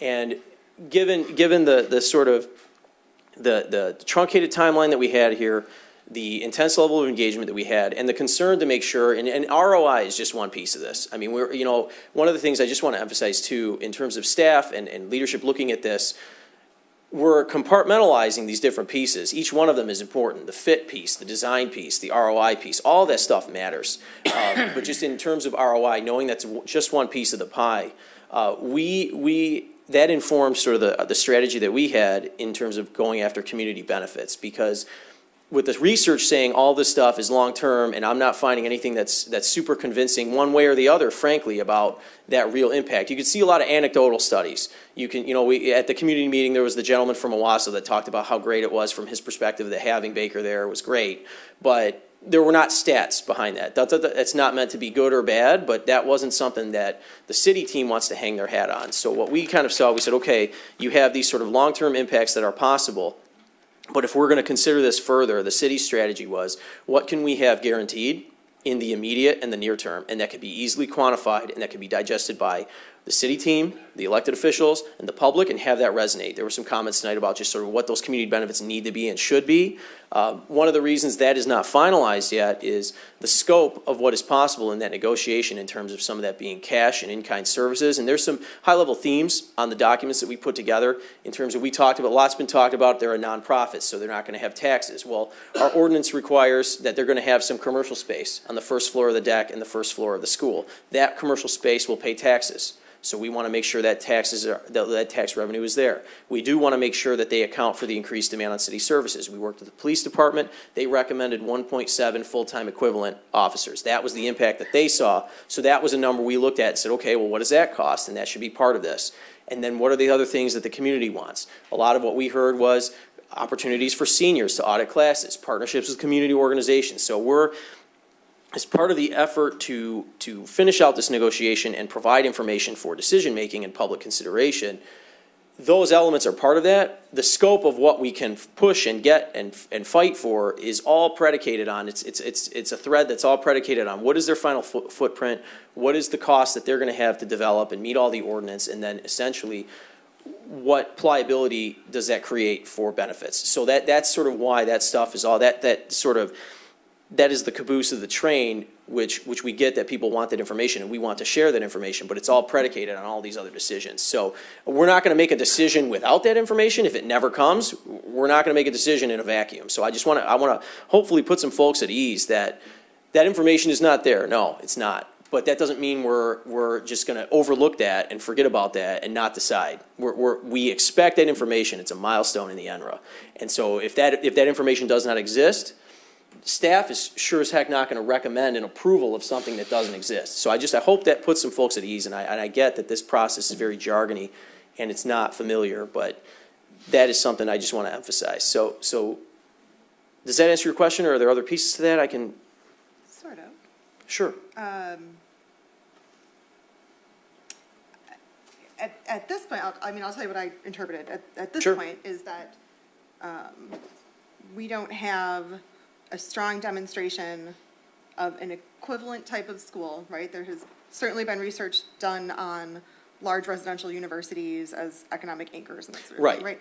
But there isn't currently a strong model or equivalent that we can look to for a similar type of commuter model school that says, this is how much students spend in town, although Baker has offered some information about how much they may spend in town. Right, and thank you for that nuance. Yes, that's correct. I mean, you could see what like University of Michigan does for Ann Arbor, but that would not feel appropriate to compare U of M to, and it's not a knock or a pro or a con on Baker. That's U of M, and that's a completely different situation. So a research university, there's plenty of data on spin-off jobs and everything else, but this is not the same thing. So Baker did provide some data at the March 21st meeting. I can let them speak to that in terms of like the local spend that they've seen on average in their campuses. So that's something they can speak to if they would like, but that's. Yeah, I think I'll wait for kind of a larger community benefits, a more holistic thing on that sort of thing. I just wanted to make sure to clarify that there's been questions, including from me, about are we putting too much of kind of like a rose-colored glasses thing on No, not at all. economic spillover, and we can't quite, we don't have an authoritative answer to student economic spillover. We do have some information on institutional spend and spillover. Correct, and that's sort of. You guys are working with. And correct, and in the absence of that sort of, that hard data, that's why our focus has been, okay, let's talk about the near term yet, sorry, yep. Okay. You work with what you work with, and you make a decision based on what you've got, so I understand that. But I did also want to point out in terms of deliverables from the NRA, since we're still kind of talking about the NRA. Sure. There were questions about, would a building be approved without considering parking? No, that's actually baked into your contract, so that it has to be considered together. Right. Okay.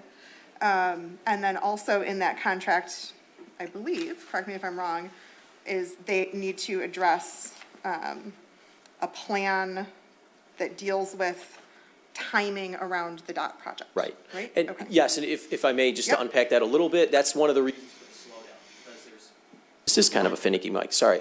So essentially, so as proposed, if they talk about using the city hall lot for the deck and the school's going where it's going, as proposed, at a minimum, they have to show, okay, what is your project phasing? And we've sort of set down early on that if you're going to use both of those city lots, they both can't be offline during the dock construction. And any public space that would be disrupted during construction would have to be replaced nearby, and mitigation efforts like we're using for the development on Troy would have to be in place for the entire duration of construction. And the strong preference that's been laid out by the city, and this was how the negotiations started, I'll tell you how it kind of evolved. The preference was you're going to provide mitigation for any space you displace. After the community engagement, especially weighing in from the business community is, with respect to the mitigation, folks would strongly prefer that there is no loss of public space during construction. So that is what they're retooling and looking at within the options of the NRA is, can that be achieved? And if so, how, and what implications might that have for the design, if that's what they were to do? But we have set down that we would like to see the deck built first, and we'd like to make sure the parking capacity is there, and they would have to provide appropriate phasing. And so Baker's team, and I don't want to speak for them, that's on their team to figure out. That's the challenge that's been laid down and the ask that's been laid down by the community. It's on them to kind of show that in their plan. Thank you. And that's what they're working on. And traffic, parking structure, these are huge things on the to-do list. And we heard them talked about, we've all got questions about them too, so they're very much on the list.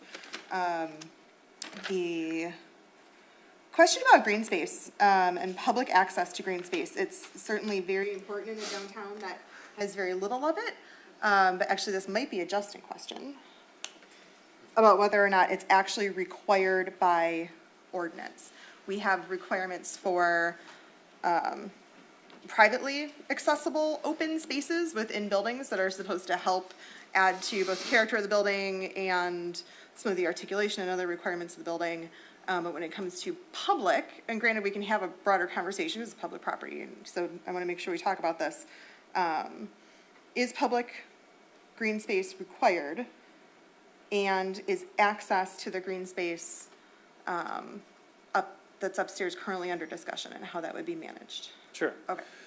So public space is not required on a private building. On a typical site plan. Landscaping is, so number of trees, and that sort of thing, and stormwater detention, that's required. Where that changes is where this is partially a city-owned property, so that's where this negotiation allows for that sort of thing. So in talking with Baker about that, that's where the upper level green space would be proposed. I'd say we haven't talked a ton about programming and hours and how the public would be able to access it, but the intent is that the public would be able to access it. And so that's just something that would be part of that community benefits. The comments about, Jordan's comments about Jordan Smelly, not Jordan Twardy, comments about public space in Detroit and the private management thereof are important for us to think about, so we don't repeat problems that they're having there. 2 site plan questions while you're up here. Dumpster and delivery facing 9 Mile. We heard it from our DDA Design Review Committee. Thank you, you guys, for being here tonight, if you're still here, to Mike and Leah. And we heard it from a resident. You were going to hear it from you too. Sure. Has it come up with the applicant about circulation and dumpster placement? And We have talked about circulation. We've, I mean, right now where the visibility of said dumpster? Sure. Right now where the dumpster is located, and I think, you know, with the rendering that's proposed now, it's probably a little bit, it shows the dumpster probably more than you would see it day to day, but it does meet the ordinance requirements now. In terms of shielding? In terms of shielding and closure and things like that. The thought was that, well, actually not the thought, but the ordinance requires a loading zone, which none of the Woodward businesses on Woodward that share this potential alley, essentially none of them have their own loading space right now. So the thought was that this would actually have its own loading space. Obviously would be having more people in it and more active than probably those businesses adjacent to it. But the thought was that, yes, this dumpster is more enclosed than the compactor that exists right now.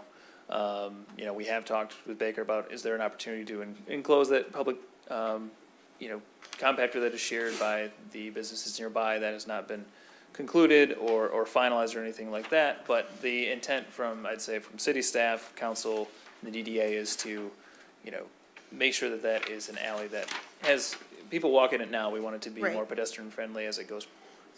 So that service yard that's tucked back against the alley is dumpster service yard. The next bump out is loading, which is somewhat buffered. I mean, it's on an angle, so it's tough, but somewhat buffered from the street. Okay. Right.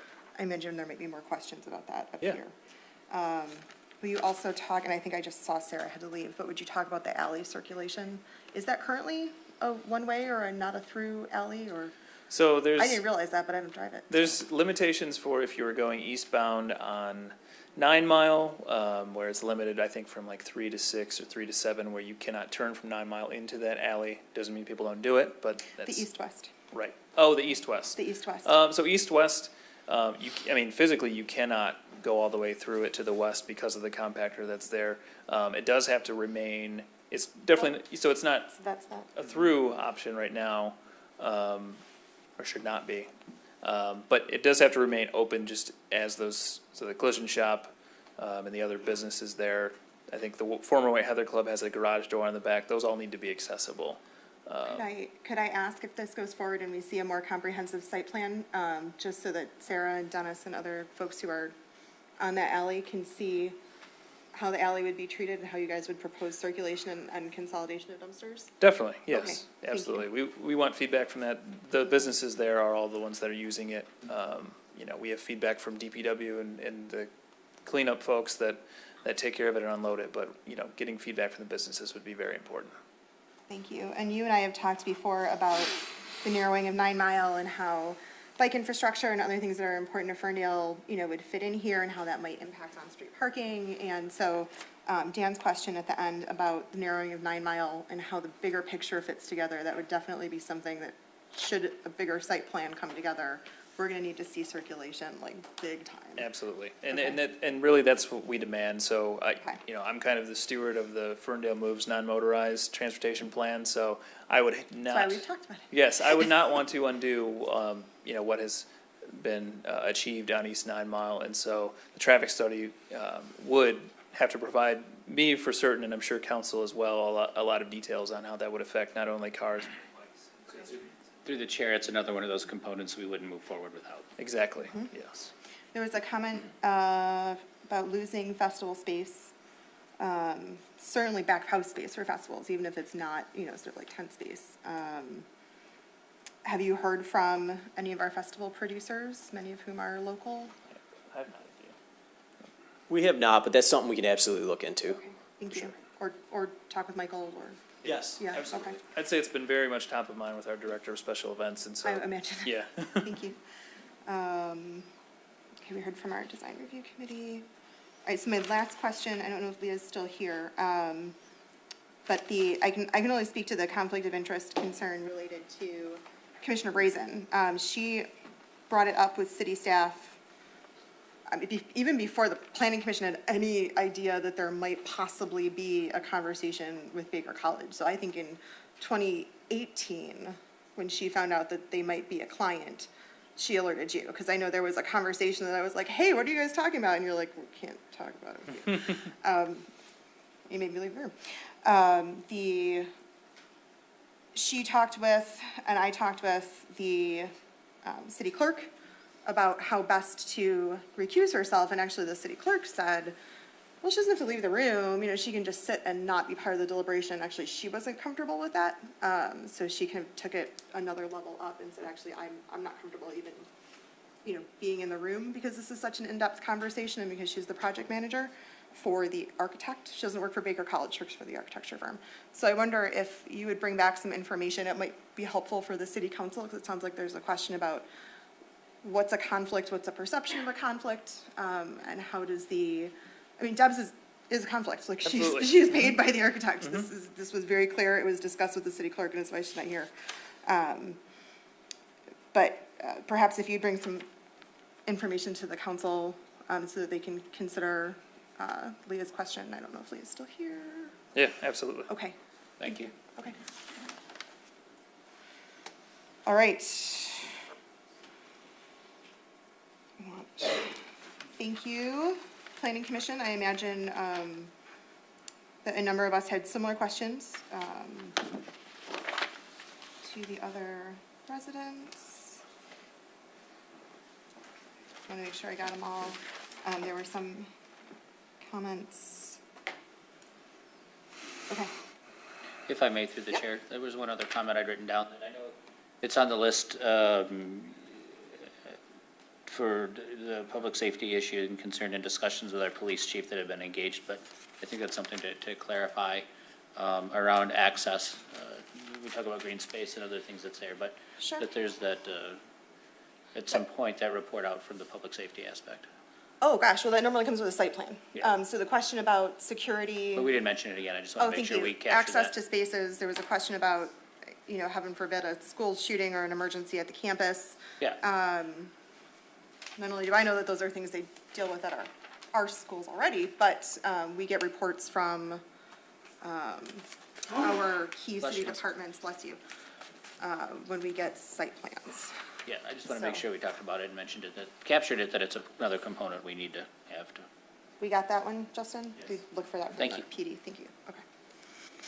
All right, it is 8:12.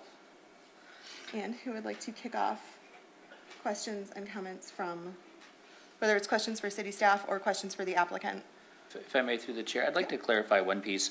When we're talking, going back to the dumpster loading, well, really more the dumpster compactor, we seem to be using those compactor and dumpster interchangeably, at least it sounds like to me. Okay. The final proposal, are we talking about this being an actual dumpster or a compactor? That's a good question. I don't know if that's a John question or Justin. And maybe we question. don't know yet, I'd like an answer to that at some point.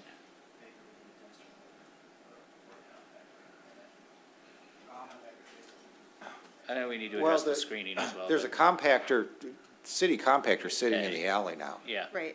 And city dumpsters sitting in the alley right now. The school would obviously need a dumpster, plus there's the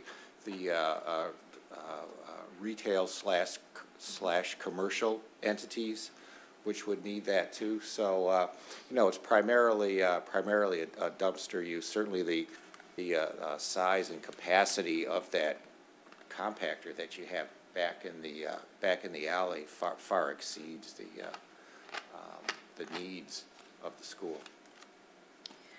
Yeah, I agree with what the business owner indicated, that it's kind of a hot mess back there right now. So as we take a look at this space, I mean, I want to make sure there's some consistency and continuity there, that it's an opportunity to clean up those city spots as well, as make it consistent with what, Baker's got, to make sure Yeah, that all flows. Respectfully, that's the city's hot mess. I understand, right but now, I'm not saying, the- no, I'm understood. saying Not for the ours. city, it's an opportunity. Yeah. Sir, But, yeah, I mean, I understand, yeah. but what I'm saying is, while we're looking at it, it's an opportunity for the city to look at it too, and look at some consistent handling. Yeah, well, that's in both entities' interest to work that out together, and, Right. and Sure, thank you. Thank you. Yeah, it may even allow for sort of a better face on that alley side on the Baker College site plan, if there's a different solution to the alley. Okay. Thank you. On the north-south alley, sorry, east-west. Any questions and comments from the table? Who wants to jump in? I saw Michael taking notes furiously.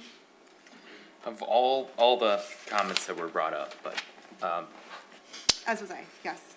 I mean, I can kick it off if people want. Krista? I guess through the chair, I just had a couple comments. I actually did go to OCC for 2 years, in like 2013, 2014, and it does remain a bit of a dead zone, but I think that just speaks to kind of the importance of our retail and commercial space. I think there's an opportunity there to kind of put some local businesses in there. Like, I just went to Bridge Street Market in Grand Rapids, which of course is a big company with many, it's Meyer, so with many different locations. And basically at this location, they made it a neighborhood store. They have Field and Fire Coffee and Cafe in there, and that's a local business. They really just have a focus on that, so I think that's something that you could consider putting into that ground floor commercial and cafe. Also, I would probably, this is typical of me because I'm on the Arts Commission as well, but I think a way that kind of keep Ferndale funky and maybe mitigate some of the eyesore concerns would be considering some public art and maybe some of those alley spaces, or just maybe sculpture in the front, maybe something to that extent. Thank you.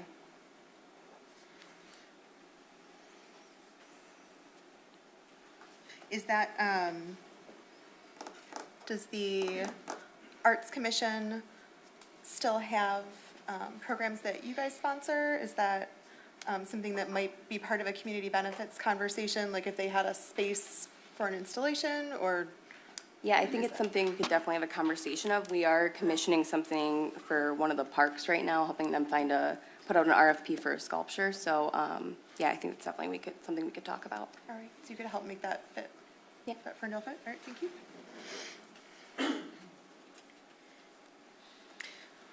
Through the Commissioner chair, Langson, please. I mean, I think a lot of people on the commission as well as in the public are really waiting to hear some detailed information about what the comprehensive package of public benefit is that the city would be expecting in connection with this proposal. I understand that we don't have that tonight. That's something that I'm interested to hear about.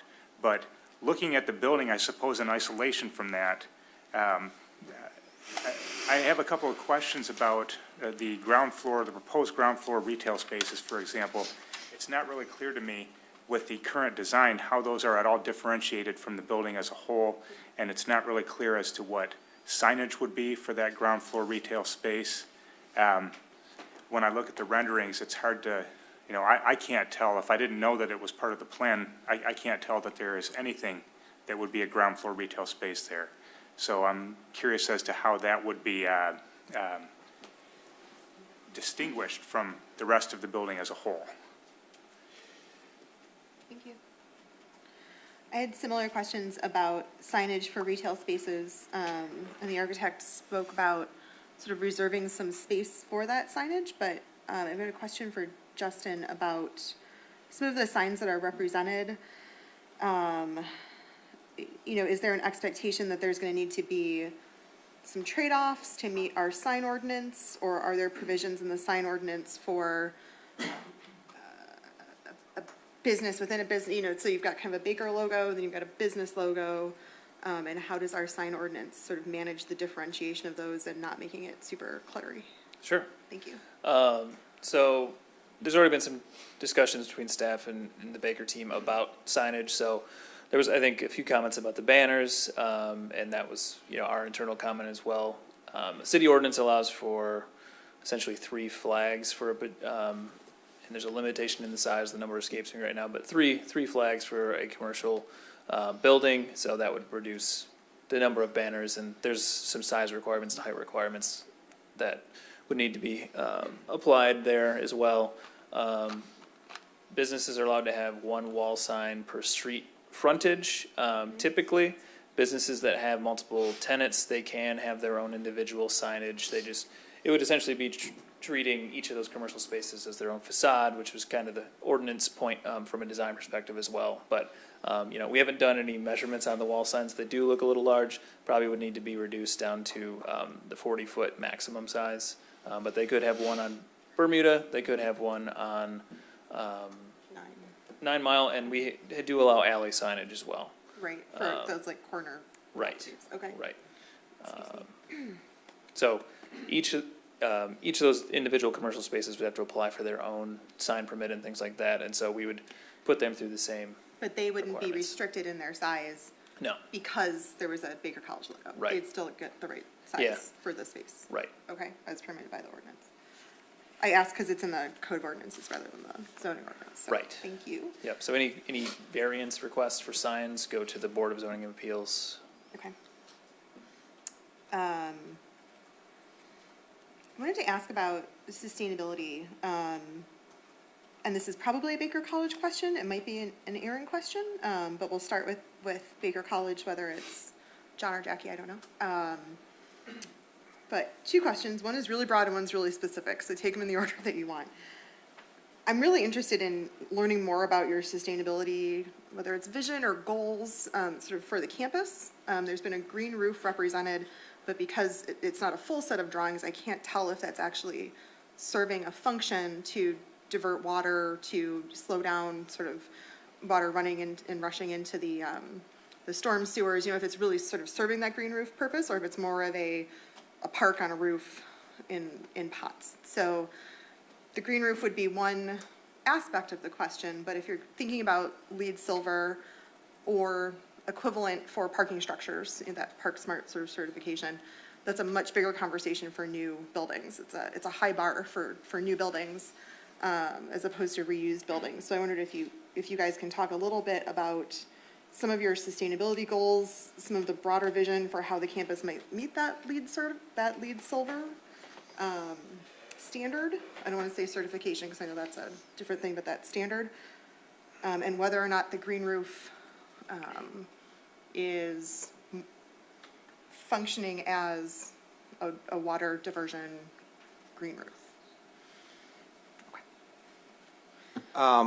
Yes.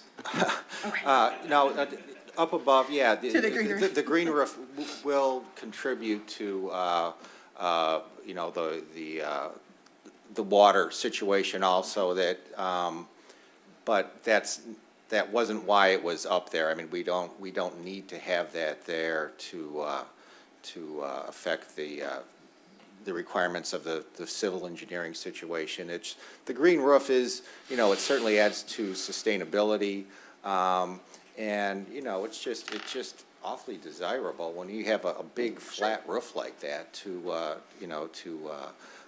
really energize it and to introduce the greenery up there. In terms of reaching LEED certification levels, our firm does all educational buildings. So all the materials, whether it's interior or exterior, our firm is, and most architectural firms anymore are really geared toward using sustainable materials. And there's so many more available than that were available, say, even 10 years ago. So reaching a certifiable level or silver in particular is, you don't have to bend over backwards to do it. You just have to make the proper material selections. Baker was fully on board with us doing that. There are other elements that are part of the LEED certification levels. But what we have found is if we do our general credible, sustainable kind of design like we do at other campuses, that we automatically become very close to the LEED level, and you do something like a green roof or something additive like that, and basically you're kind of at that level. So we don't see that as any sort of difficulty, especially with all new construction. You have a tremendous opportunity for introducing sustainability.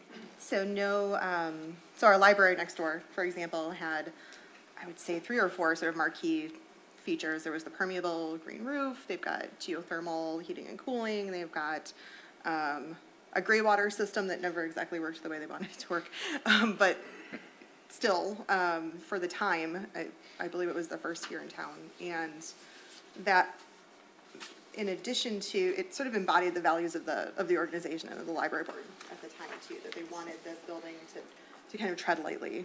Yeah, and we would certainly pursue those same initiatives. Geothermal, we don't have the opportunity, and that's a tough thing to do in CBD, just in general. But, even, things like bike racks, et cetera, I mean, we're going to be investing in really all of that and all of those aspects. We're not quite at that total level yet, but certainly that's our in terms of Baker's goal that they gave to us.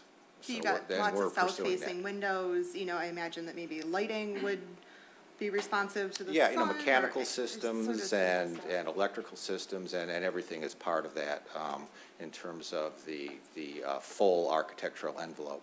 Okay. I don't know if there's anything that you want to add, Jackie. Just thinking about, if you've got, catering company that you choose for the building, will they use, compostable materials? I mean, like little stuff. Are you going to have recycling in-house? We're particularly proud of the amount that we can divert from our waste stream, and we're kind of competitive with our neighbors about it. And we unfortunately get beat by some of our neighbors. So just kind of wondering a little bit more about kind of the philosophy of how your buildings work and how this one might work, whether it's the same or differently. So I can't really speak to how the sun will work, but I can say from a mechanical perspective, those are things that we would do, and we've been working closely with Aaron, especially on the green roof and water diversion. Oh, great. Okay. If we can come to an agreement as to where that parking structure will go, we've talked about charging stations and potentially putting solar on the roof. So there are things that we've had many discussions about and things that we would certainly like to do.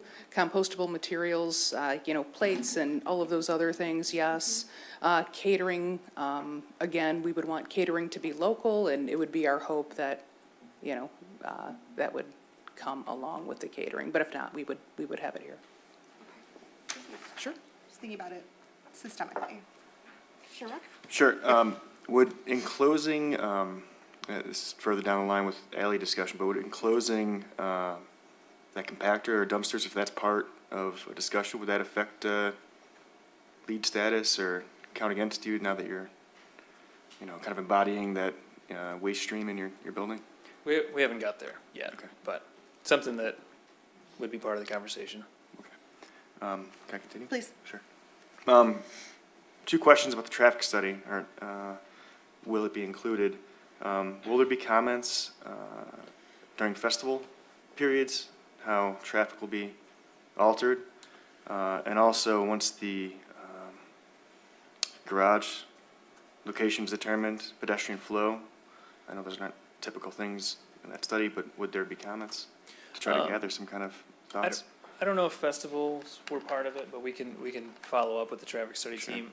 We did share the study that was done for the DOT on existing and projections for traffic there with the traffic study team, so that's going to be incorporated. And then we shared, there was not a site plan or traffic study required for the 409 on 9 Mile development, but we did share those plans, and so they're based on I think it's the internet, ITE, the engineer, whatever their organization is, ITE has projections for that type of use, so they look at potential commercial space in that building and the residential units to make projections on how that would factor in with this. Okay, I think it would be nice to see from Baker some comments operationally during the summer when we have festivals. I don't know what percentage of the summer, but what happens? I mean, it's not a unique thing in the summer or even in the fall or spring. I think that needs to be seen. So that's something I would like to see with a traffic study, or at least a comment. And to circle back around to the alleys, I think it may not show as it now, but it's already, in my opinion, an active alley. I mean, every time I'm on that alley walking, there's other people in that alley. I think that needs to be essential with any kind of community benefits agreement.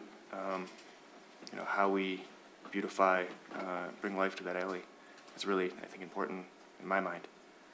I know we're not there yet, but I think there's a great opportunity to be had there to make that part of Ferndale very unique and unlike anything else around it.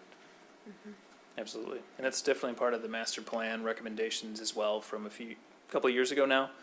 Just prioritizing alleys, making sure we're not vacating alleys that are essential to downtown like this. And I know this alley came up a lot during the DDA's recent discussions about capital improvement and where to focus dollars in the future. And this alley was high on the list. And through the chair, looking at the green roof on the top, seeing that it's going to be a possibly public space. I saw that there's mechanical screen walls on the top that conceal the mechanical units, and just thinking about the noise mitigation from those mechanical units and being so close to the potentially public space, I was wondering if that's been considered.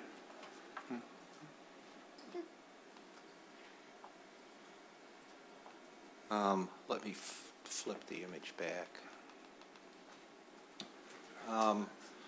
Yeah, I mean, we do have rooftop mechanical. It is screened, so that would mitigate it. While they're operating, there's always a bit of a rumble, but from those units. But we don't believe that the noise would be certainly overpowering to any activity going on out there. And the acoustics and acoustic value of those units will certainly be of concern, and we've talked about that with our mechanical engineers. There are different types of enclosure. We believe we can achieve a reasonable decibel level with just a screen. If not, we can fully enclose it. We already have the stairs and elevators and everything else coming up to the roof. So that could certainly be an enclosed mechanical area if it proves that through the further design development that the decibel level would be a hindrance. And again, we have had discussions with our mechanical engineers on just that topic. Okay. And actually, one other question for you through the chairs. What are the other, I noticed you were talking about how you were looking at a bunch of different options for the facade material, and I was wondering what some of those other, besides precast, what some other of those materials were. Yeah, well, we spent a lot of time looking at what was appropriate for the city, but was appropriate for Baker. Our initial submittal way back, I don't know if this was perhaps September or something, when there was just the initial talks. We did initial massing, and we had initially looked at a very kind of contemporary, sort of forward-leaning metal building. The feedback we got from that through Patrick Ong, who's not here tonight, was that it was basically DOA in terms of the city, dead on arrival, that wouldn't be compatible with the feeling of Ferndale. So we went back and we did a very detailed study, as detailed as what you see here, a version that was an all brick building and one that was all stone. Because we saw, metal, stone, and brick, those are the major elements for cladding a building if you want permanent materials. And when those were presented to the client said that they felt, Jackie and Baker, that they felt that the stone version was the one that best expressed, again, the solidarity and the permanence that they wanted to express for the school. So that became a given to us to proceed with the design. Okay.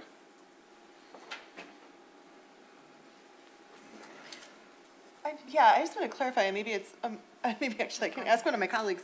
When we say precast, when we say stone, I mean, in my mind, we're not talking about the same thing, right? So precast concrete or precast concrete panels are not stone in my mind. I mean, is that, am I understanding that correctly as a non-architect? Anyone wants to? Yeah, but they look like limestone. They look like limestone. Yeah. Okay. I would agree that they're not the same material, that they have a very different feel to them. My impression was that it would have been more of like a stucco feel than a stone feel if it was concrete, but not necessarily. Is that, okay. Precast can come in all different shapes, sizes, colors, textures. It's a very versatile material. So material samples, I'm not sure if you guys took any to the DDA design committee, but that will be helpful for the non-architects on the committee. And I'll come back to other materials comments, but Commissioner Czar? Not materials comments, so if anyone Whatever wants you'd to like. follow on that thread. Materials are probably part of the lead scoring. I mean, the precast is probably a pretty beneficial material. Is that a part of why it was selected, or? Well, yeah, precast, you can use recycled material within the precast. Okay. Because it's mixed and put in forms as opposed to opening up a quarry and Okay. digging out the limestone. But, a lot of times precast and stone are somewhat synonymous with each other. Certainly carved limestone is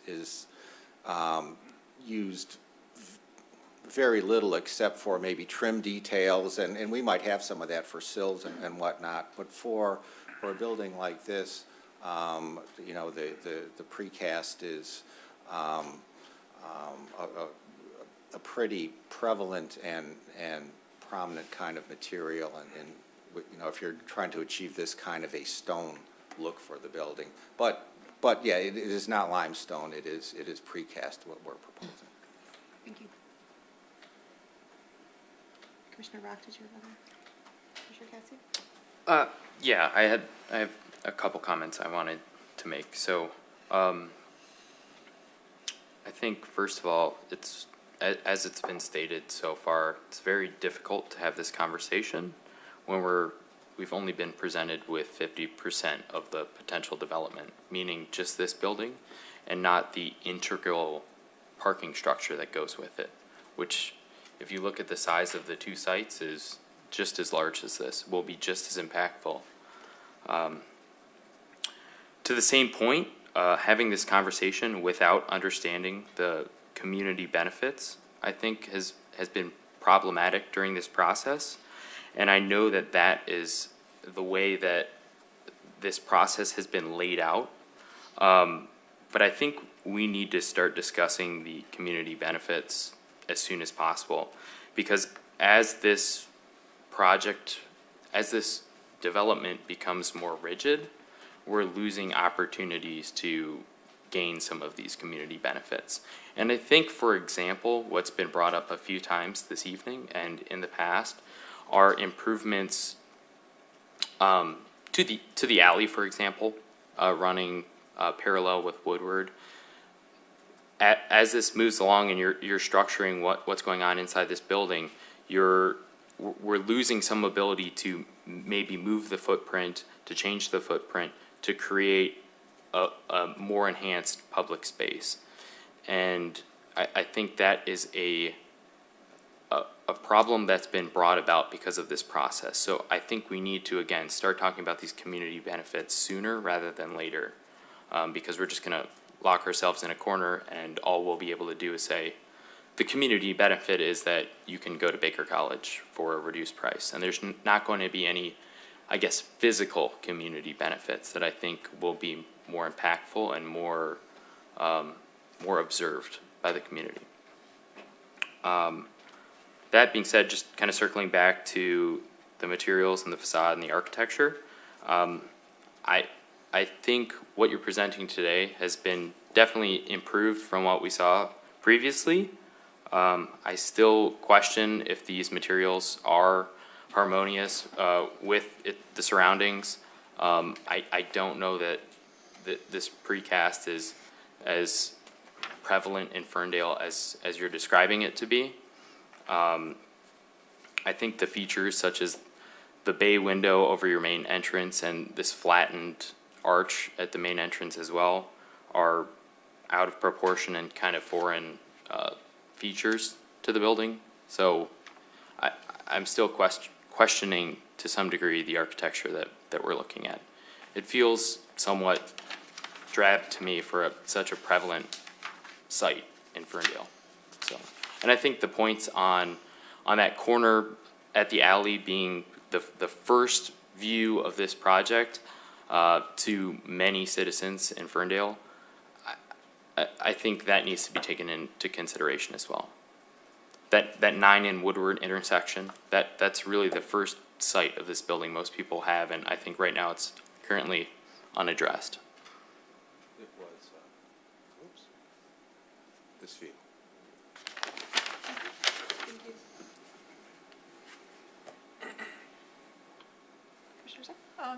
Sure, and thank you all to the commission for raising a lot of the questions that I had. So we've cut through a lot of that. I have a couple maybe that we didn't touch on, and one of them is the parking, and I know that's not determined yet, but what stuck out in my mind is the height, the proposed height to get that amount. So I was wondering when the study was done initially, if a structure were to be there, would it have been at the same height, or was there a height restriction or proposed height for a structure to go there? I believe the previous study that the city did worked within the existing zoning requirements, so 55 feet is the maximum height there. So I think someone had a question earlier on if it would be taller than the dot. It would not be. It's not taller than the dot. Right. Yeah, I was confused about that. Right. Okay, That's what I wanted to know relatively. Is it that large? Yep. And I guess along those lines too, did the city ever review maybe in another part of the master, I don't remember discussing it, but other use for that site besides a parking structure, even though it has retail in the front? Was that ever seen as potential development as something else, or really not looked at that much? For the city lot or Yes, the? for the city lot, yeah. For the city lot. No, I don't think that we really dove in, that we had that section of key redevelopment sites. It wasn't really focused on, but I think it would be in the next, but. Okay. And then just a couple of real, a comment and a couple of small questions is, I can appreciate that this building wants to be iconic. When I think of the building on the corner of 9 Mile and Woodward, the Ferndale Center building, I mean, passing by, you recognize there's some retail on it, but I never thought about what's in the upper floors, so I imagine some of that just is not in your memory. So I can appreciate that if they want an identity in Ferndale and to say this is Baker College, that they're going to push the envelope, not to a pun a little bit, but to have an identity. When I look at the surrounding buildings like Foley and Mansfield and the Ferndale Center, and everybody wants to kind of have an identity. So if this doesn't blend exactly, I get it, but it should be harmonious, so I hope we're getting towards that. And I do think the design's been improved, but it still has to be viewed as how good of a fit is it. And then down to the small questions is, I understand how this site is very tight up, right up against the right-of-way, and they've worked in some plantings, the walkway, and the building. Does it keep the themed street lighting through there too? It didn't show up on this plan, but I mean, would that continue? Is there some continuity of things that are already there? The street lighting and the wayfinding signage, that kind of stuff. Is that get lost again, or is that?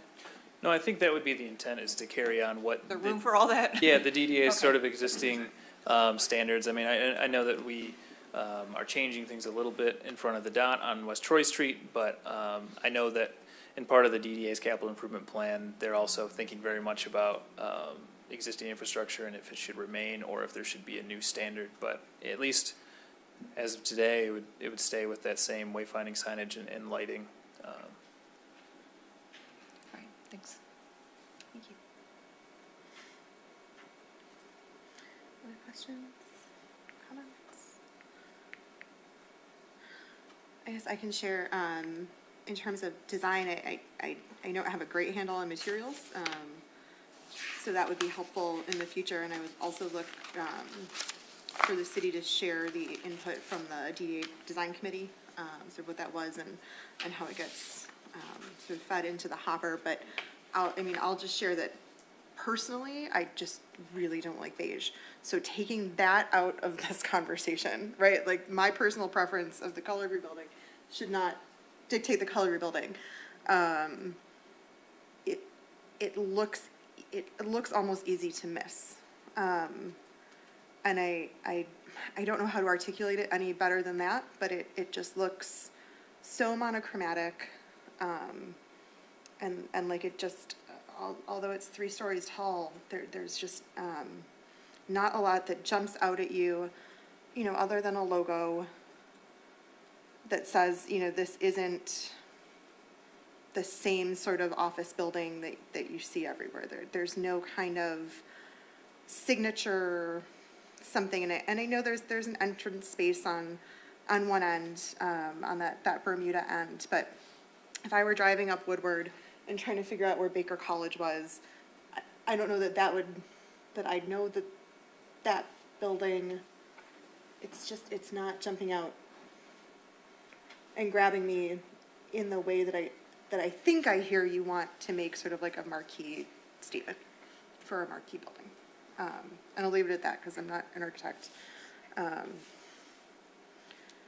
I look forward to more conversations about materials and to hearing what the DDA had to say.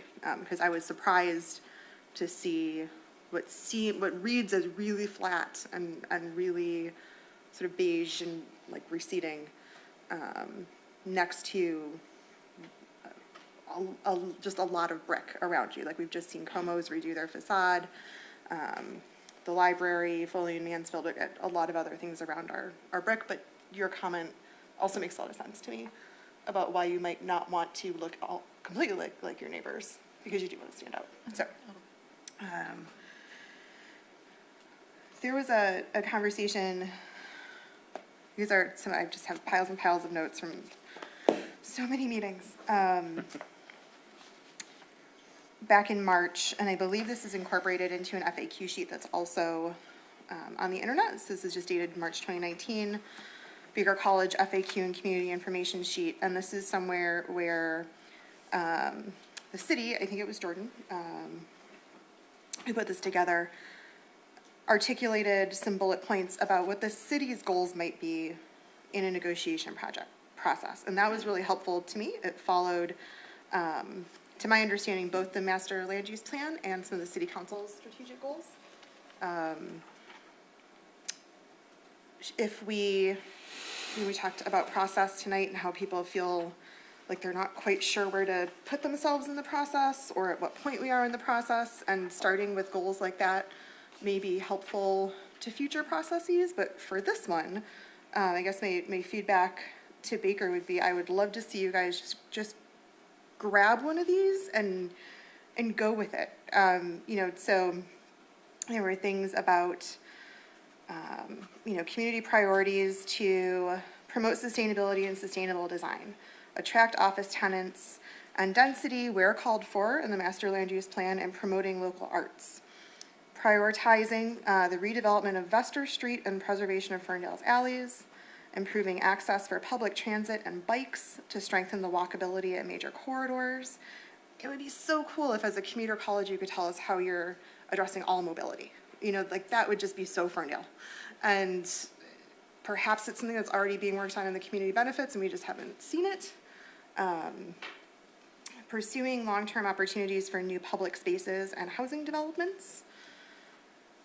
We talked about public space versus privately managed public space, and how those things fit together, and how to be thoughtful about making intended public space actually available for the public. And then promoting a balanced mixed use downtown, supporting entrepreneurial activity and helping small businesses thrive. You guys have talked about that in a couple different forums. But I don't know, I feel like that would be helpful to me. Some of it may already be baked into a community benefits conversation, but if there's a way to just kind of like grab a couple Ferndale values and really say, here's how your values and Baker College's values go like this, and whether it's expressed in design or in sort of the function of a building or a program or something, that would help me understand community benefits a little bit better when they come together.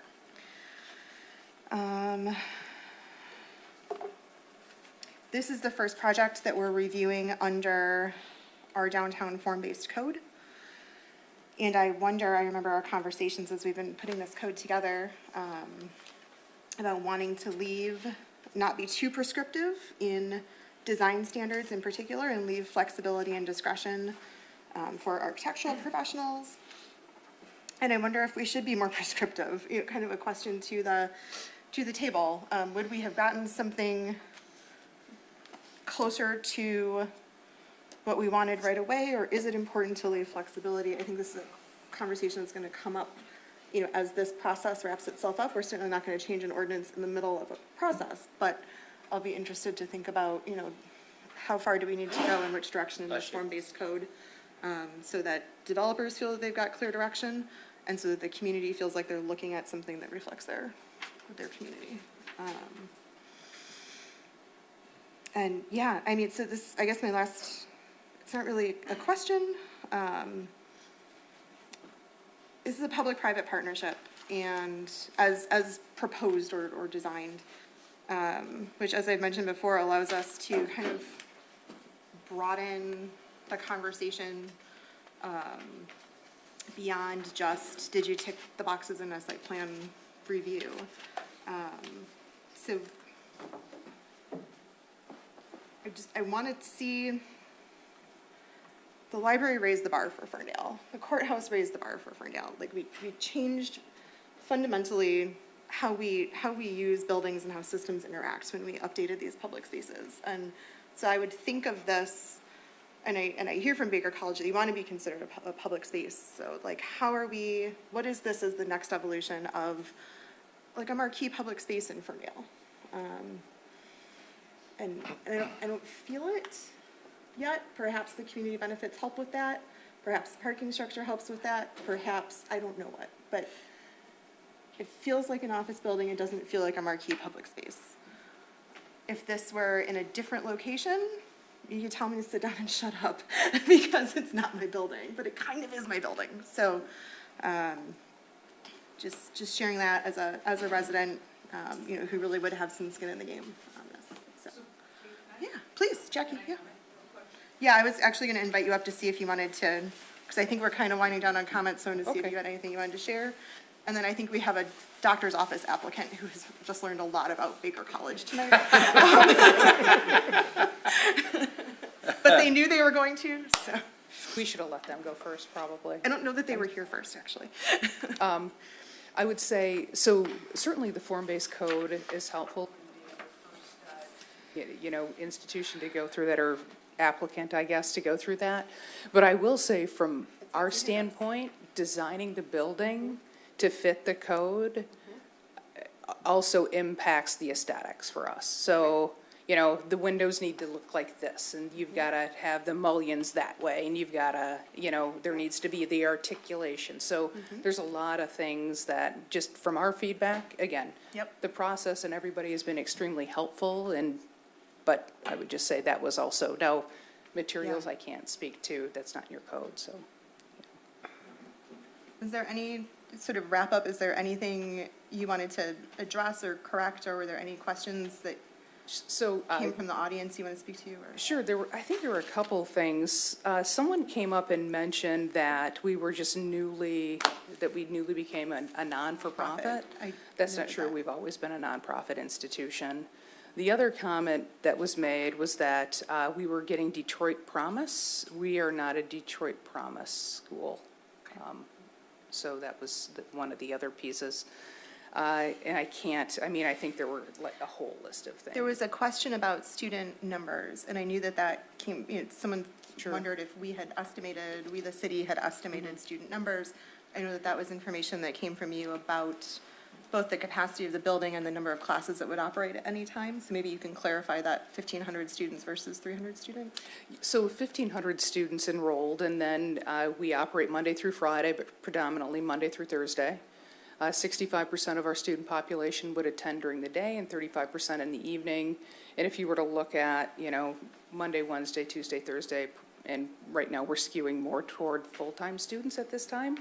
So that's how we came up with that number, that it would roughly be between 250 and 300 a day, and then you take the 65% of that. So you know about how many classes you'd be running at Yes, a time and what that exactly, capacity yeah. is, and that's where is it 300 per day or 300 on site at any one time? It's I would say 300 per day. So if you were to, yeah. Okay. Over that AM, PM time span. How does it get to be 300 a day for full-time students and a 1,500 number for student body? Because so we would say, if you were to count them as individuals, right? So, 300 times 5, 1,500. 5 days a week. Yeah, 5 days a week, right. But you have a lot of kids who are coming, I shouldn't say kids, I'm sorry, you have a lot of students who are coming for a Monday, Wednesday class. So I think about, at Ferncare, I think about, we have 350 unique patients, but they have, 2,000 patient visits a year or something. Correct. So do you have 1,500 unique students? I would say, from a student perspective, 1,500, that's what our head count would be total for the week, right? So whether they're unique or not, we would say, Monday, Wednesday, each 300 per day. So I'm sorry, you have online students too, don't you? Correct, yeah. So we've got them, and then we've got graduate study students, but we would expect that we would see traffic at this particular location that would equate to, when we would say head count, 1,500 people. And whether they're unique or not, does that make sense? So like 1,500 visits? Correct, yes, yeah. Okay, Yeah. okay, that makes more sense to Yeah, me. through the chair, Patrick? through the summer. Our summer enrollment is actually, we still have classes of the summer, but we've got a shortened schedule. Okay. So. And Thank you, that makes more yeah, sense. and we've talked a 1,500 little bit visits. about festivals, but not to any great extent. Well, it sounds like Michael will probably give some feedback Yes. on that. But thank you, that's really helpful to clarify sort of a 1,500 visits. Yes. Okay, I think all right. that's really misunderstood That, publicly. the math makes more sense now. Thank Yeah. you. Yeah. Okay. Sure. Other Anything questions? else? Questions for Jackie? Anything else in particular you'd like to see back? Oh, I do, I'm sorry, Yes, through the please. chair. What type of computer labs and library-type facilities will you be offering in the building? So we will have a library in the building, and we will have, for our students, we will have computer labs. So they're not going to be, our libraries today aren't extensive because most of our resources are electronic, but that's part of our academic resource center as well. So students can go in there and they can get tutoring and various student services. There are some, materials or books, but for the most part, most of our resources are online. And again, for classroom scheduling, we will have computer labs. Again, you would be anticipating that in a given day, because of the classes that you would be offering that specific day, you wouldn't have more than 250 or 300 people coming in on that specific day? Yes, correct. Okay. Sure. All right. Anything good? No? No, I think that's it. Justin and Jordan, are there any other points you were looking for us to give direction on that we have not? No. Hey, I just want to thank you guys very much, by the way. Thanks for, all of this and for your service and for allowing us to be here. So thank you. Thank you. I think we just have a little bit of follow-up that we'll need to do on form-based code, and I'm probably going to press everyone a little bit more for specificity on the design elements that we like and don't like. Okay. I think, you know, it was part of the conversation with the form-based code that we had, and you mentioned it, Chair Baker, about flexibility and things like that. So I think just more of a cohesive vision of what that vision is, because we do have a lot of different architectural styles downtown, and you know, doesn't mean we have to use all of them all the time, but just more clarity around that in the future. Not a question to be answered at this moment, but. Frankly, I can't wait to have Commissioner Brazen back after all of this, because she's been like so in the weeds. She's kind of, it certainly wasn't planned this way, but she tested code. Through the chair, Justin, would you email us all, I know I can get online somewhere and find out, can you email us all copies of the design committee minutes from last night? Oh, sure. Sure, I'll get with the DDA, and I at least have feedback from at least 4 of the committee members, but we'll compile all of that. If we could get all the minutes too. Yep. Commissioner Sack? Okay, all right. Shall we move on? All right. We have a potential new business a mile and a half north of here, who has just learned a lot about Baker College. Okay, it was funny the first time. So I want to welcome. What? I said, okay, it was funny the first time. Oh, yeah. They knew they were going to. I know. Sorry, I was trying to stall to look for their name. Mr. Hill, yes. So I want to ask Justin to please introduce this inquiry. Our next discussion item relates to the former El Shaddai Church, 928 East 10 Mile Road. And Dr. Hill, Mr. Hill? Dr. Hill. We'll have Justin introduce the project, and then we'll see if Dr. Hill has anything you'd like to add. Thank you. Thank you.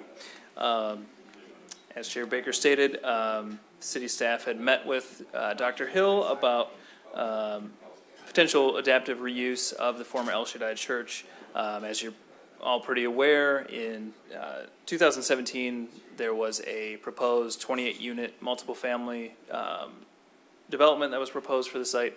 The site's just short of an acre. And since that time, conversations with the existing property owner have stated that it's been tough financially to finance the building and move forward with that. So he was looking at some other options, and I'm sure Dr. Hill can provide probably some background on those conversations. But so we had a conversation and talked about, you know, it's an existing building in an R3 zone district. R3 is single/multiple family residential. So currently, office, medical office type use is not permitted. But it seemed worthy of a discussion. We do have a tool in the zoning ordinance called a conditional rezoning. We've had a few of those throughout the city over the years. Conditional rezoning essentially allows for a applicant to propose a different type of use. In this case, medical office is permitted in office service district, mixed use 1 and 2, and some other districts. So I think we could talk about if office service makes the most sense. It's sort of similar to the mixed-use districts, but in any case, the zoning ordinance allows for applicants to bring forth this rezoning application with specific conditions. That in the past, we've seen conditional rezonings where if a project doesn't go forward, then, if it is rezoned, I should say, and approved for rezoning, if it does not go forward, then the zoning reverts back to the original underlying zoning. We've seen instances where just because you're rezoned to, say, a commercial 2 use or something that fits within that zoning district doesn't mean that it allows you to put anything in that district. It can be limited to a specific use.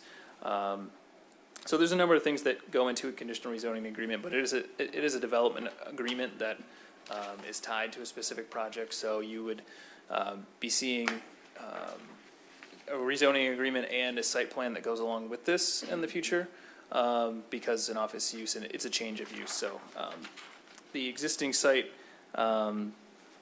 does have sort of a larger parking lot that's in a bit of disrepair, but could be something that could be improved with the project. There's some improvements to the building. It's been sitting vacant for a little while, so I'm sure Dr. Hill can give you an update on that and how he would propose to change those things. In the packet, I just included an image of, from Oakland County Property Gateway, just so you can see an overhead image of what's around it. To the south, it's mostly R1 single-family residential. East and west are zoned R3, and then 696 and the East 10-mile service driver to the north. Dr. Hill also included just a current and proposed image in his letter and in the packet. And he can probably talk through a lot more of what benefits that he could bring by reusing this building for his office. So Dr. Hill's got a presentation. I can let him go through all of that. Thank you. Welcome, Dr. Hill. Thank you for spending time with us this evening. Sure. Thanks to the committee for the commission for allowing me to present. I know it's late, and sorry to add to this already busy agenda. And thank you to Justin and to Jordan for helping me through this process. I'm an orthopedic surgeon, so this is all foreign territory for me, so bear with me.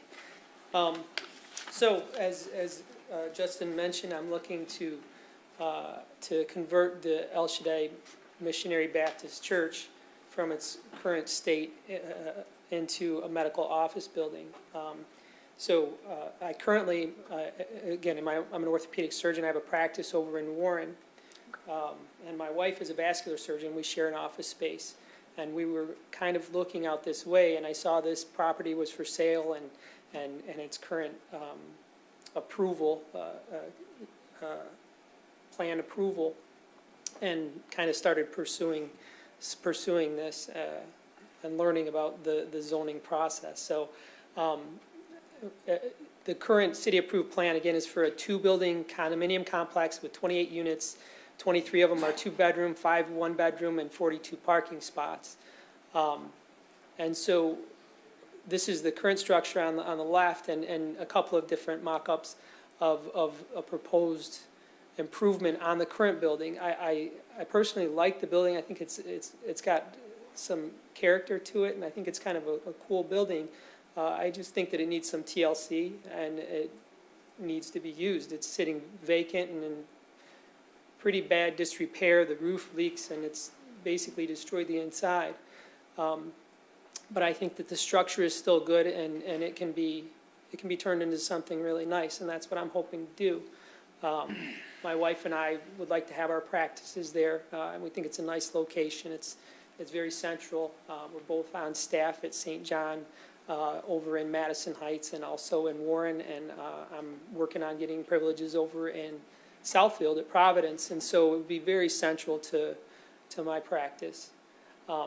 And then we would probably, I don't know the logistics of it all, but we would probably build out an additional 3 or 4 medical office suites or legal suites or just some kind of office space out of the remainder of it. So, let's see. So this is what I see as a potential community benefit, notwithstanding what I think would be of benefit to myself and my wife. I think that the current plan, I canvassed the neighborhood adjacent to the building on Inman and Horton and talked to the residents, at least as many as I could get to closest to the service drive and to the building. And a lot of them had a lot of concerns about, same thing with Baker, about the traffic and parking, and are they going to need permits for their own house, and is it going to be loud at night? And I think that this would mitigate a lot of those concerns if we just had a nice office building that's mostly just open during the daytime and not a whole lot maybe on weekends, and it would be kind of definitely a decreased intensity of use, which a lot of the residents that I spoke with liked. I didn't really get any negative feedback. I left my cell phone number for them to contact me, and I got only positive feedback from the people who contacted me. So again, with the current plan, there'd be some serious parking issues. There's 51 bedrooms of available living space and only 42 spots. That's going to probably spill over. And again, as Justin mentioned, the current developer is having issues getting funding for building this very large condominium / apartment complex, and so it sits in disrepair and it's vacant, and in my opinion, it's an eyesore. And it's visible from 696, which isn't nice for the city of Ferndale to have some vacant lot, some vacant building that's not very attractive, that you can see, that everybody sees every day they drive past. So the benefits of our building would be an improved aesthetic to the building, to the landscaping. It would also maintain the character of this building that's been there for 40, 50, 60 years. It would potentially bring walkable and bikeable jobs to Ferndale, which I think would be nice. Again, the parking wouldn't be an issue. I think there's plenty of parking. It's a large lot, and in fact, we could even reclaim some of those spots and plan to reclaim some of those spots and put traffic islands with greenery to decrease the storm water, to decrease basically the hard surface and allow for the drainage. And we would be good neighbors. It's hard to know what you're going to get when you have a big complex, a big apartment or condominium complex, and we'd be good neighbors. We'd be looking to contribute to the neighborhood and to the community, the city in general. So again, I think we would increase the green space from what's already there. We would cut out some of the parking lot for trees, and it would improve the aesthetic as well as the drainage. It would maintain a long-standing landmark building. I think that we could add things to make it a nice place kind of in between the corridors along Woodward and East. We could add park benches, bike racks. We even discussed there's a larger section, which you can see on the website, on the memo. There's a large green space over on the west side of the property that we could even help, turn into a park of sorts, add some playground equipment. I think that would be nice for the neighborhood to add something like that. It's not really used for anything currently other than having some grass on it, so. That's basically it. I think that it would be a nice addition, and I'd be willing to do, whatever it takes that would make this palatable for Ferndale and for the commission. This is great. So you've got an architect that you're working with already, and you've done some. Yeah. He went through the building with us, and that was one of my questions. And saw how terrible the conditions were, and we came up with some ideas. I had a builder come through and give some estimates on what costs would be. Churches kind of get under the radar in terms of accessibility, so there's no elevator. We would add an elevator to the building to allow for accessibility. So yeah, we've worked with an architect and a builder, so we have some at least basic concepts on what we're getting into. I just wanted to make sure that you were aware of the extent of the mold and the other issues. Okay. Yeah, it's going to be a complete gutting of the inside. So. As a healthcare professional, I'm like, he must have a vision for how this can be fixed. Yeah. Because I'll tell you, the real estate developer apartment guy did not have a vision for how it could be fixed. No, but I see that it's got good bones, and the rest of it can be remediated. We had our respirators on when we went inside, and if you took them off, you started coughing. It was still awful. Yeah, so far you're the first one who's said that it's savable. So that's why I wanted to just really ask, Sure. Okay. Yeah. You've seen I think it would be really nice inside, actually, with some TLC. All right, thank you. All right, well, let's see, are there any questions or comments from the public? Please, yep. Welcome. I'm Matt Osecki. I'm the real estate broker that represents the seller right now. Okay. And we've had it marketed for probably over a year, trying to sell the development as it is a 28-unit apartment complex, and have not had any success. Okay. The rents in the area just don't really justify new construction yet. Mm-hmm. And the developer's just not willing to do anything at this point. And so we started looking at alternative users, and the doctor came along and proposed something that I feel is a great benefit to the area. We talked to the Iron Ridge developers down the street, and they thought it was a very complementary use to the Iron Ridge development rather than an apartment complex. And I just think that if this doesn't go through, we would need to look at alternative uses, because the apartment complex has been tested and it hasn't held water. Okay, thank you. Any other questions or comments from the audience before we take questions and comments from the commission? Hi, Rich. Rich Kennedy from the other side of Woodward, so this isn't really personal to me, but I was just impressed by the proposed Churches are personal to you. design for that church. Yeah. It has interesting lines that I thought, as a church, it didn't really work in red brick, but with the glass and stuff, it looks really sharp, almost unusual for that part of Ferndale. Yeah. Thank you. That is not what I thought you were going to say.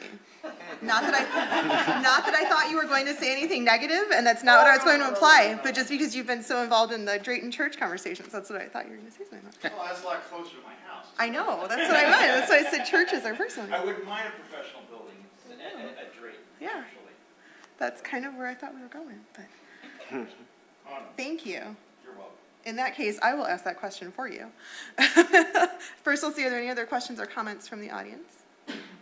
So this is the second small, it's smaller than Drayton, but small church reuse that we've seen into either a medical or sort of like an educational and medical space. The first was on Hilton. It didn't require, to my knowledge, it didn't require rezoning. I think we just saw the site plan for it. And it was for an educational and kind of therapeutic space for kids with special needs. And now we're seeing another. Are you guys getting the sense, to Jordan and Justin, that this has to do with the size of the buildings or the open space of the buildings, or what is it? Or maybe it's a total coincidence, but I'm just curious that we're seeing another medical professional looking at a building and saying, oh, I might be able to do something with that former church. I'm just curious, and you might not have any impressions, but it struck me because we just did the one in Hilton. I think it's an interesting question, and frankly, I mean, we're kind of looking at it. I'll speak for myself. I don't want to automatically speak for Chuck. 2 instances, not necessarily a trend, but we've certainly started, again, I'll say I've started scratching my head, and I think I would sort of I'd like to hear from the doctor and the broker in terms of what makes the appeal there.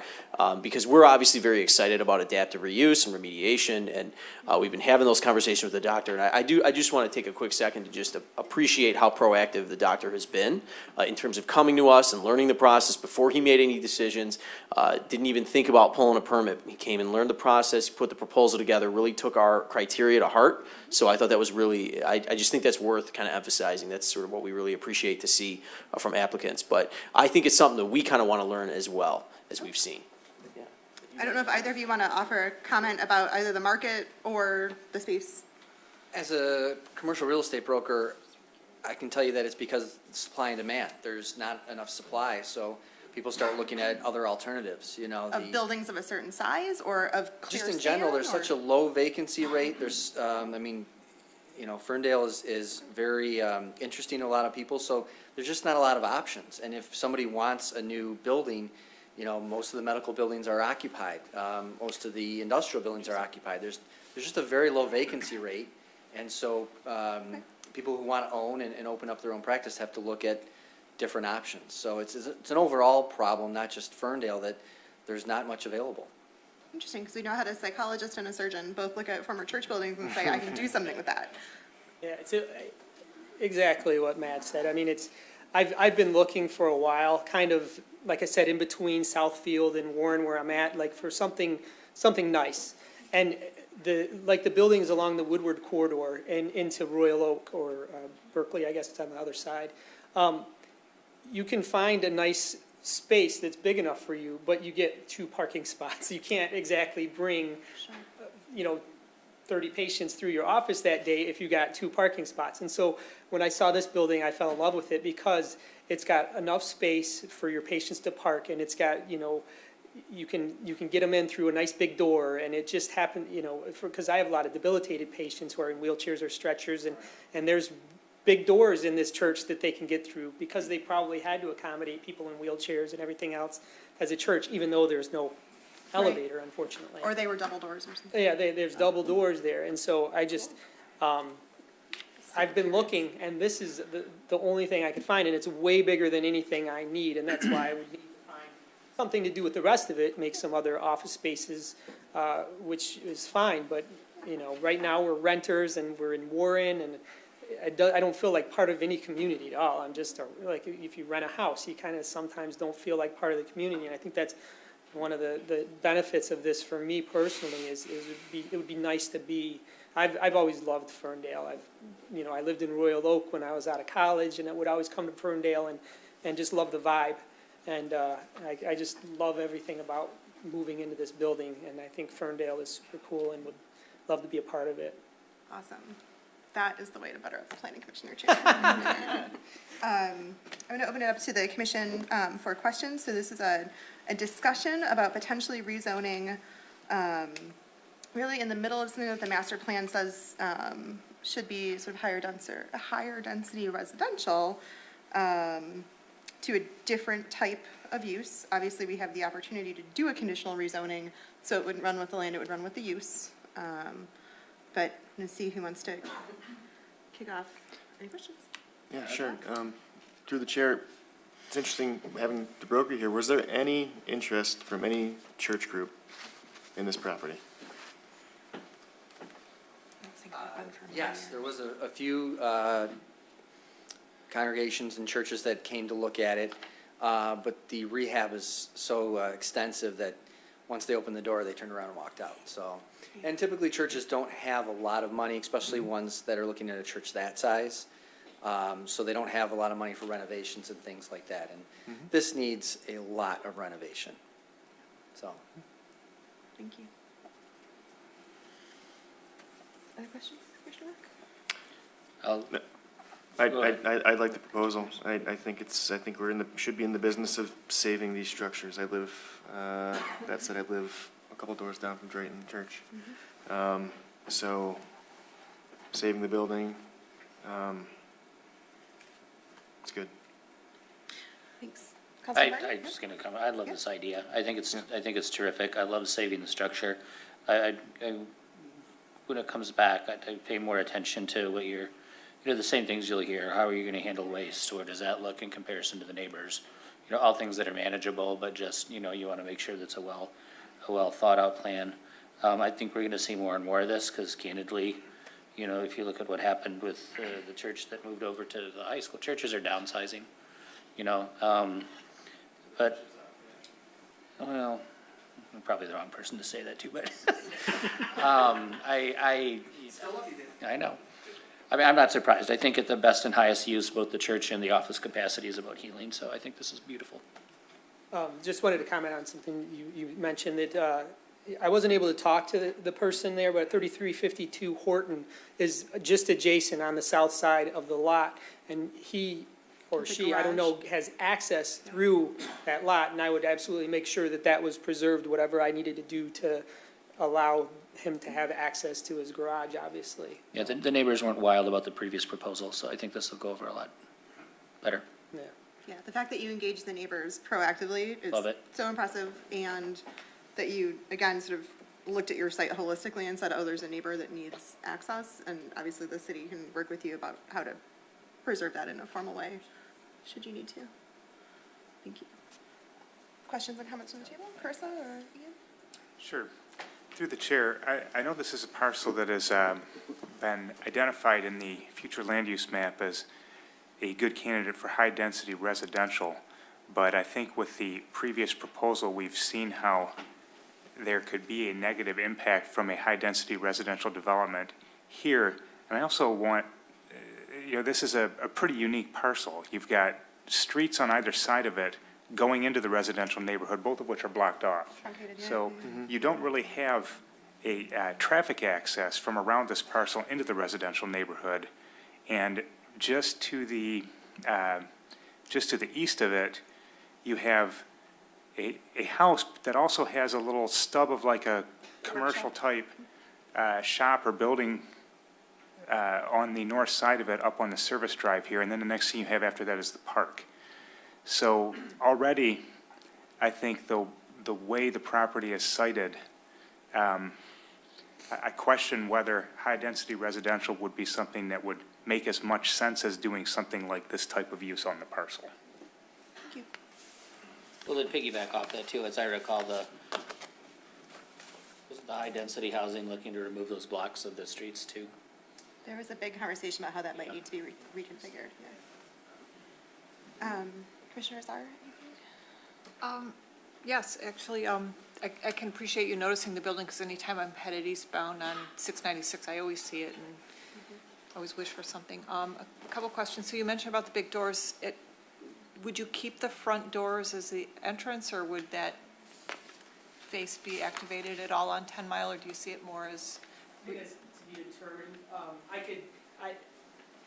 There's a long hallway that leads to the east entrance, which is kind of that sloped roof part of it, on the left side looking from the front. There's a long hallway that runs right across the front of the building, so that one is good access. Right in the center of the building, looking from the service drive, there's a nice big foyer that had like a nice chandelier hanging. I can imagine it was really beautiful at one point. I would like to maintain that as an entryway, because that would get you to the elevator. But I think I would maintain both entryways, because that hallway has a couple of bathrooms on it, which would be, good for public use. But I just love entering from that service drive entrance with that big, beautiful foyer leading to the elevator. There was one other thing that I was going to mention. Anyways, I plan to put in like electric doors, because currently the office that I'm in now, people struggle to get in, if they're by themselves or in a wheelchair, they can't. I would have electric doors that would kind of make it more accessible, just as an aside. It's just a nice thing to have. Also, while you're up, you had talked about multiple tenants, or that you may not fill out the whole space yourself, and that it would be available to other lease people. Would that be the same thing? You have a front door, a direct entrance, or? Yeah, it'd be a single entrance, again, to the foyer, and then the center of the building basically would be where we put our elevator, because there's some stairs that go from top to bottom, essentially. And so from there would be, as you go up to the second floor, you go over this way for one set of offices and that way for one suite of offices. It's, from what I understand, it's a 17,000 square foot building, and my wife and I are currently in maybe 1,500 square feet. So I don't know, we'd have to find something to do with it, and I think that there'd be place to put a couple different medical suites, or again, a lawyer's office or a therapist, or just things like that. I don't know. We brainstormed about it. I'd just like to add, currently in Ferndale, you don't have a lot of nice new medical office space. There is pockets here and there, but in terms of a dedicated medical office building, there isn't a specific one I could point to where people go to. So there is definitely a demand and a need for it in the area. Commissioner Zara, additional?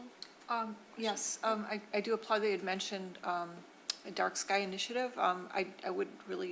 I have a pet peeve about buildings being overlit when they're not used, and they're just flashing and there's no one in them. So even though it is seen by the highway, I can appreciate that you've got probably daytime hours and already recognize that you're not overlighting it, so I appreciate that. I do, recall that we were looking for the, initially thought the high density residential would be the right answer, but the market hasn't shown that. And I do like that it links with Iron Ridge, and that you've talked to them and that they support it, and that it's that much closer to the workshop and Hilton. So I feel like there's a natural connection there, even though that wasn't what was originally there. So I think that does make good sense. Actually, one more question for Justin is, if this were fit out fully with whatever type of offices, would there be adequate parking? Would there be enough parking? Is that what you said? Yeah, enough parking for this use, if that building were full. Roughly based on this 17,000 square feet, yes. Okay.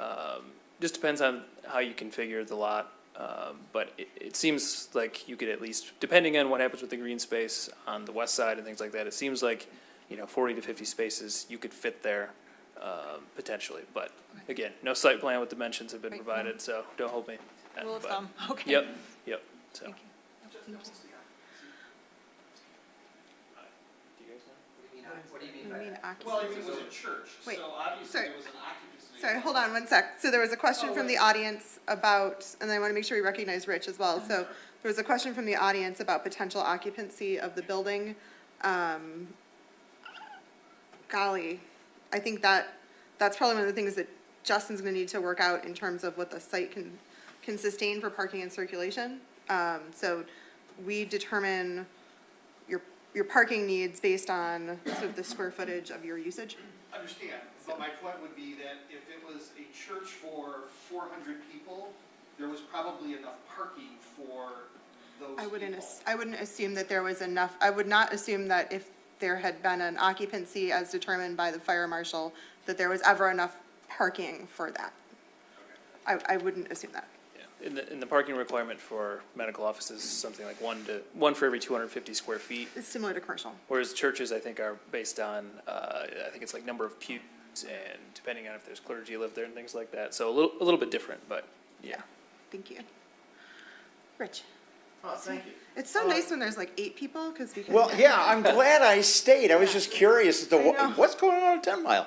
But, you know, to the point about, you know, church versus church, I'm thinking, as opposed to residential density, this is on a major thoroughfare, right off the bat, at the edge of residence. I think that if you're looking for residential density to go somewhere, the more deeply into a bucolic neighborhood you're going to get, the more resistance you're going to find. Whereas something like this, 9 to 5, well, maybe it might affect traffic a little bit, but I don't know that I've got as much concern over my water problems, for example, at Drayton. Whereas, yeah, that's in the middle of everything that's driving everybody crazy. I take offense to the 9 to 5 comment. Oh. Oh, doctors and baker's hours, was that a joke? 24-hour practice here. No. But that's what I meant. I mean, it's, you're mostly daylight hours, right? Yeah. And that'd be great. That would be great in Northwest And your Ferndale, neighborhood. if somebody were willing to go that far off the beaten path. Yeah. But yeah. Yeah, thank you. Thank you. Yeah, definitely very different size buildings. Right. Definitely. Ironically, that had a capacity for 400. At Drayton. Drayton did, as opposed to Shadai, which looks a little smaller. A lot smaller.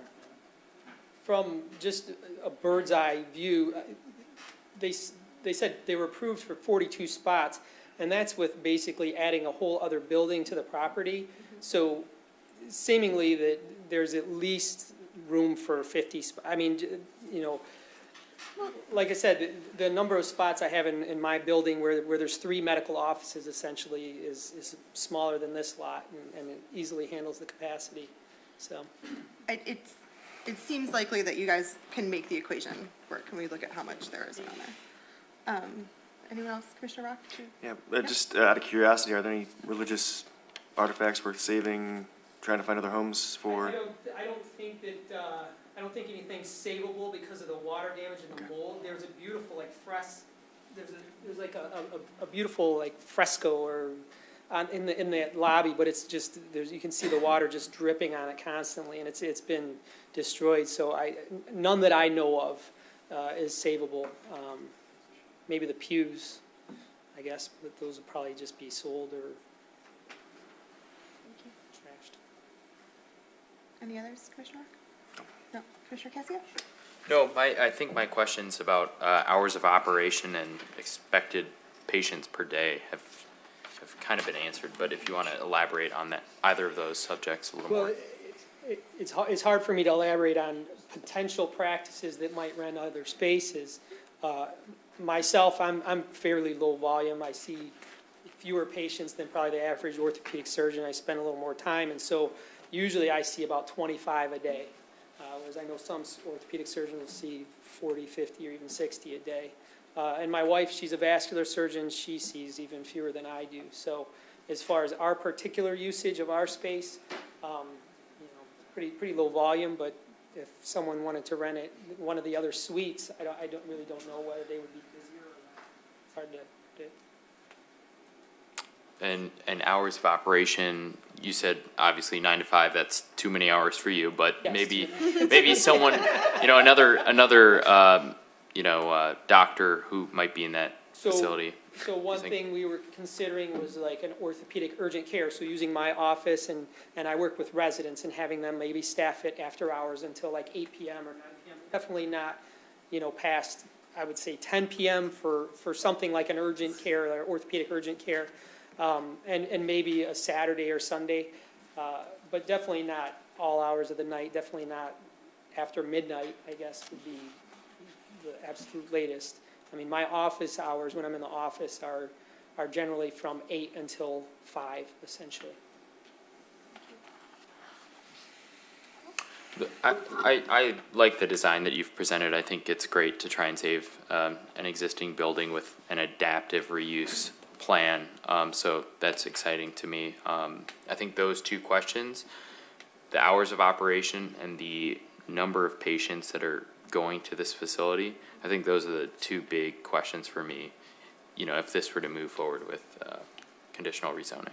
I can tell you that our practices will skew the overall kind of toward a smaller number, just because, like I said, we don't kill ourselves. We try to take, time with our patients, but again, it's hard to say what other people might do. But I can't see it being, excessive, I guess. Commissioner Showalter?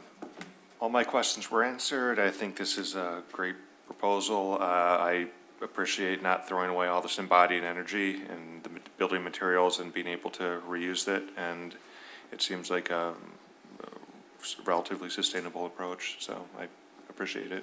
One of the people who did text me had a question about saving the stained glass, and unfortunately, that's not salvageable because it's not stained glass. Yeah, it's this cheap, crappy plastic that has holes in it, and the wind blows right through it. So it's not stained glass. So. Yeah, I remember us talking about that with the apartment proposal in terms of like salvaging stuff and spot glass. I just wanted to ask, how many, when you talked about, moving to a medical suite where you have 2 parking spaces, like that's not, so I imagine it's, that you and your wife have some support staff and some billing staff. How many staff do you guys have currently to support your for the operation? 2 of us, we have like 5, 6 people. Okay. My sister's my office manager, and that was one thing that we were considering as a proposal, which I don't know if this is reasonable or throwing this out there, but she lives in Westland and she hates her commute to Warren, and she would have quit long ago if I didn't make her keep working with me. And so we were considering adding an apartment to the building, which would make it a mixed use potentially, maybe, I don't know, but she would love that if we were able to do that, and then maybe she wouldn't quit. That was one of my questions. Yeah, and we'd bring in a resident for now. I liked your thoughts on, if possible, keeping what is sort of that open space on the west side open. If it doesn't need to turn into parking, let's not turn it into parking. Whether it's an amenity for the staff, so somewhere to sit at lunchtime, whether it's part of a bioswale plan or, it could be, I think, a really cool demonstration of something. There's got to be something that like Aaron is like itching to do when it comes to stormwater management, right? Yeah. So we all know that in Detroit, I know, I shouldn't assume we all know, that in Detroit, stormwater management fees have been rolled out and they hit the commercial sector first. It really sort of shocked people, and certainly they'll eventually be passed along to everyone who's part of that Detroit water system. So there may be, some sort of opportunity for you guys to, build in, as you're changing parking configurations, change how your roof drains into a bioswale or something, and really do kind of a cool demonstration.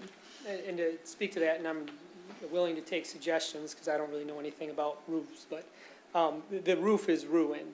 That's been the whole source of the entire demise of this building. That's kind of where my comment came from. You got to replace it anyway. We're going to replace it, and so, we would, I'm sure, do something creative and try to, reuse the water and kind of divert toward the planter boxes and all the green space. Yeah, well, we have a sustainability planner who I think would be excited to think about that. And I think that the office service district, when you look at where it's located around the city, obviously we find it to be compatible with major corridor locations. It's on 8 Mile, it's on 9 Mile, it's on 10 Mile, perhaps, so this isn't hugely different than where office service is located in other spaces. I wanted to ask about MX, but you brought it up first, and I think Justin kind of alluded to it as well. If there is a conversation or a recommendation, from you guys as you continue, because I'm pretty sure we're going to recommend that you move forward, if there's a conversation about uses, and if, you know, we're talking about it in M1, right? So does this become a conditional rezoning to something that's MX that would allow a small residential with a couple of office or something? It's a conversation we're having in other districts, so I guess I would just, you know, Justin, look to you, and to Dr. Hill to see, you know, what the best use is for the space, and obviously if in the long run it didn't work out to have a residential in MX, you still got a lot of other options of what to put there. So. Yeah, those are all great points. OS and mixed use one are pretty similar. They both allow for upper level residential. I think the main, and they both allow for office, obviously, and medical office. The only real difference is that office service allows for overnight patients through a special land use, whereas mixed use doesn't. So that might be a consideration. But I think office service could make a lot of sense here. And, you know, I think we probably would limit uses like restaurant and things like that, which doesn't sound like there's any interest in that anyway, but just as we've done with other conditional rezonings, there's probably a finite number of uses that we want to stick to. But it sounds like the commission is interested in those things, and possibly even, you know, an office, if there's an office user that is not 100% medical, maybe that would be a possibility as well, so. I think you're reading it correctly. Yes. Conditional rezonings are always interesting in that way, in that you can't really give us conditions, but. Well, like I said, we'd kind of look to you and Dr. Hill to come back and say, we think this is the right fit for this parcel. I know you've got a lot of research into integrating uses, so. Great. Any other final comments, or looks like our direction is to move forward and get a full application and site plan in front of us? I'm sorry, does Councilman Pollica have something you'd like to add? Yes. At the microphone, please. Yes. Last comment? Just a comment, and I apologize earlier. I know better than to just shout out questions for the audience. But that neighborhood is a very mature neighborhood that's starting to convert to younger families, new families. I would suggest that you talked about playground equipment. I would suggest doing a tot lot, similar to the Marie tot lot on the southeast or southwest end. That's something that's really not addressed in Harding Park. We have playground equipment for 4, 5, 6 years old, 7, 8, 12-year-olds. But we really don't have anything for like 1, 2, 3-year-olds. Sort of for moms, new moms to bring their kids in a safe, kind of protected area. So that's just a thought. Thank you. I don't want to restrict the, thank you. I don't want to restrict the ability to use that space should they need parking to add a more diverse set of uses. And, it's like a 40-foot residential lot on the 10-mile service drive. I'd want to make sure that there was some comfort level with access and safety and that sort of stuff, but thank you. Yeah, I like that idea. I have a 7-week-old and a almost 2-year-old, so. Wow, congratulations. They would enjoy that.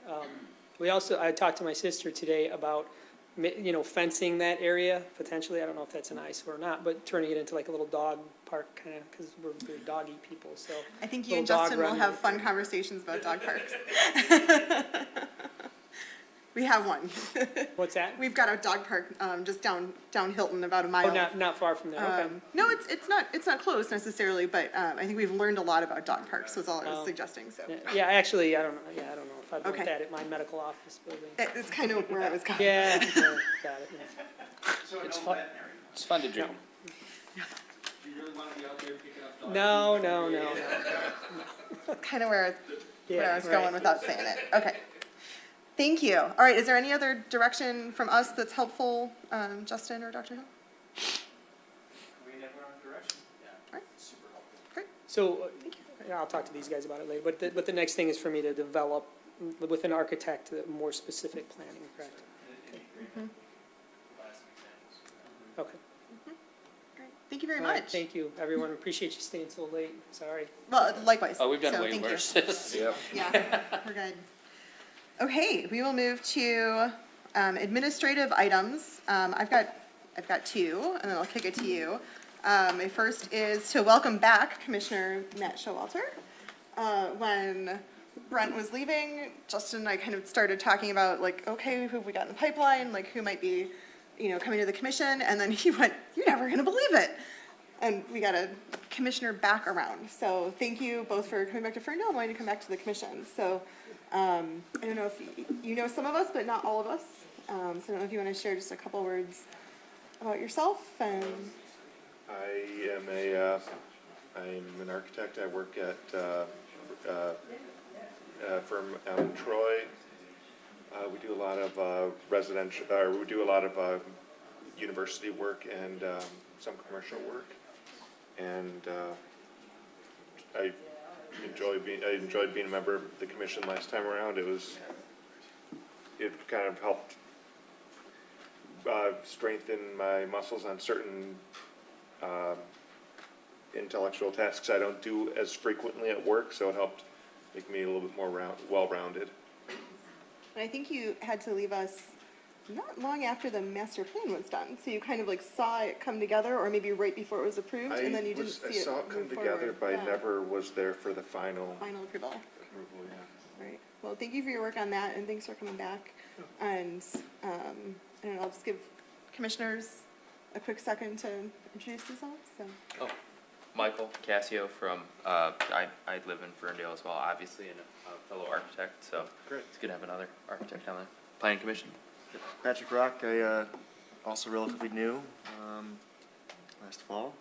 I own and operate a property management redevelopment business, mainly affordable housing.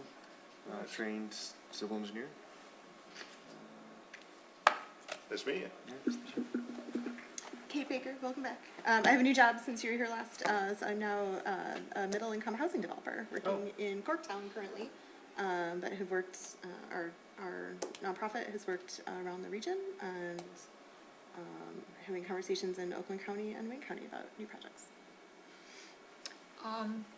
I know Matt because I work with him for the last 2 years. About there. Yep, and I just want to remark on his passion for Ferndale. I know you were disappointed to leave and leave the commission, but I talked to Matt, he's been improving his house, loves his neighborhood, loves the city, so it's a great addition to have you back.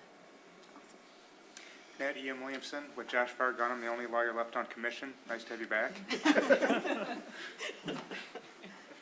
I'm Carissa Green. I work for ULI Michigan in Detroit, and I'm getting my master's in urban planning right now, so I'm also Great. good to have you. Dan Martin, I'm an economist by training and back in healthcare, and I'm on my 8th year in city council, so I'm the liaison, and I have my MPA, and I'm semi-retired. Thank you. Great. I wanted to make sure to not forget to do that because I feel like I forgot to do that for Patrick. We did. We did it? Yeah. Okay, good. And I also want to, there were comments today about both the integrity of information that was being presented to the public and veiled comments, very thinly veiled comments about the integrity of our community and economic development staff. And it's a hard line for me to tread. You may not stand at that podium and throw bombs at city staff and at planning commissioners personally. If you are talking about a city department, I felt like I shouldn't intervene because people should be able to talk about if they find that something's not right with their city government, but I completely disagree with the premise that there is anything that is not to be trusted about our community and economic development staff. So I just wanted to express my support and on the record, and in front of anyone who's left, about the integrity of our community and economic development team. You guys are, sort of not only interpreting information that's being given to you, but going above and beyond and doing additional research to try to verify information on all sorts of projects, way beyond, just this Baker College discussion. So it was a judgment call for me, and maybe I didn't make the right one, but I just wanted to personally say that I don't think there's any integrity question with our community and economic development department and with the information that you present. So, and I always trust it. So, thank you. Kate, I'll just point out that you have in fact admonished Ms. Elster about that exact issue before. So she called people by name before. So I don't know that it would have made any difference if you had said anything. That's a fair point. Well, I think collectively, we, as a department, appreciate that. We are all very passionate about Ferndale. Some of us live here, some of us don't, but all of us are very familiar with Ferndale. And, I think most of us were here creating the master plan. We've been trying to update, pieces of the ordinance that we feel are lacking and try and, continue to make Ferndale an awesome place. It's been an awesome place before we ever even thought about working here, and we're just here to see continue this community thrive, and so we appreciate the support. Yeah, well, I can't speak for the rest of my commission, but you have my support. I think that's universal. Okay, I don't see shaking heads. I only see that. All right. Any other administrative items from the administrative staff? Just thought I'd give a few updates, and I don't know if Aaron and Jordan have some, but we're still working on a few of those ordinance updates related to missing middle housing. Districts as well. We've been going back and forth, I think, a bit with some of the residential updates, and I think some of the commission had thought it might make sense to allow for some other types of uses in those districts, not anything real intense, but things that would fit and already do fit within the community. So we've done some research to that point, so we'll be bringing that forward along with some ordinance drafts. Thank you. Any questions for the team or updates from Aaron or Jordan? I know you guys have like a long drive for an early morning conference on the other side of the state tomorrow. We're So gonna totally thank make it you on time. so much. It's gonna be great. Yeah. I just want to, really quickly, I do just want to say thank you. I think, we take our roles very seriously, not ourselves, but, being part of this process means a lot. And I think trying to find that right path is something that's very important to us, and we appreciate your support. We thrive on the accountability. We don't run from it, so we appreciate that. On a lighter note, I just want to let you all know that there's a ribbon cutting for Drifter Coffee. If you haven't been over there, 770 Woodward Heights, there you go. It's a phenomenal space. The architecture was done by a local firm, 5/8 Architecture, here in Ferndale. And they're doing a ribbon cutting. The mayor, myself, and I think some members of council will be there at 9:50 for the ribbon cutting at 10 o'clock, right on time, so we can all grab some coffee. But it's a phenomenal space. I think their hours are 7 a.m. to 8 p.m. Monday through Saturday. When's ribbon cutting? Tomorrow or It'll be Saturday, sorry. Saturday, yes. Saturday, 10 o'clock. It's nice it's not at 2 o'clock on a Tuesday. I hate that. Yeah. Anything else this evening? I would like to just say one thing. Yes, sir. I know it was brought up earlier that Baker is the first project that's going through this new form-based code for the downtown area. And I think it would be beneficial for all of us to think about how they are reacting to the form-based code and what things we like about what's going on and what things we don't like about what's going on. And how can we, in the future, change that ordinance to do the things we want it to do? So Both outcome-wise and process-wise? Or were you thinking mostly outcome? I'm thinking mostly outcome-wise, but I'm certainly open to suggestion as far as that goes. So I think there were a lot of things we maybe didn't think about or thought about differently and are being interpreted differently. Right, wrong, or indifferent. So just something to think about. I think it'd be good to sit down and have a study session almost after, this is all off the table and revisit that. I agree, and in a similar vein, made a suggestion, you can discuss it a little bit more, and the city can tell me whether or not they can pay for it, that we may want to test this sort of soft form-based residential conversation that we're having as well. Like, what is this going to get us when it's actually built? Because if this has really proved a valuable first dig-in, particularly having Commissioner Brazen be like so familiar with it and still having challenges, we may want to do a little bit more testing on residential. Anything else? All right. With that, we will adjourn at 9:52 p.m. I think I've buried my agenda. Was that it? That's it. Wonderful. Thank you, everyone. Thank you, Rich. Drive safely tomorrow morning, CAT staff. I'm so sorry you're here till 10 p.m. But we'll wait for the city clerk to turn off our lights.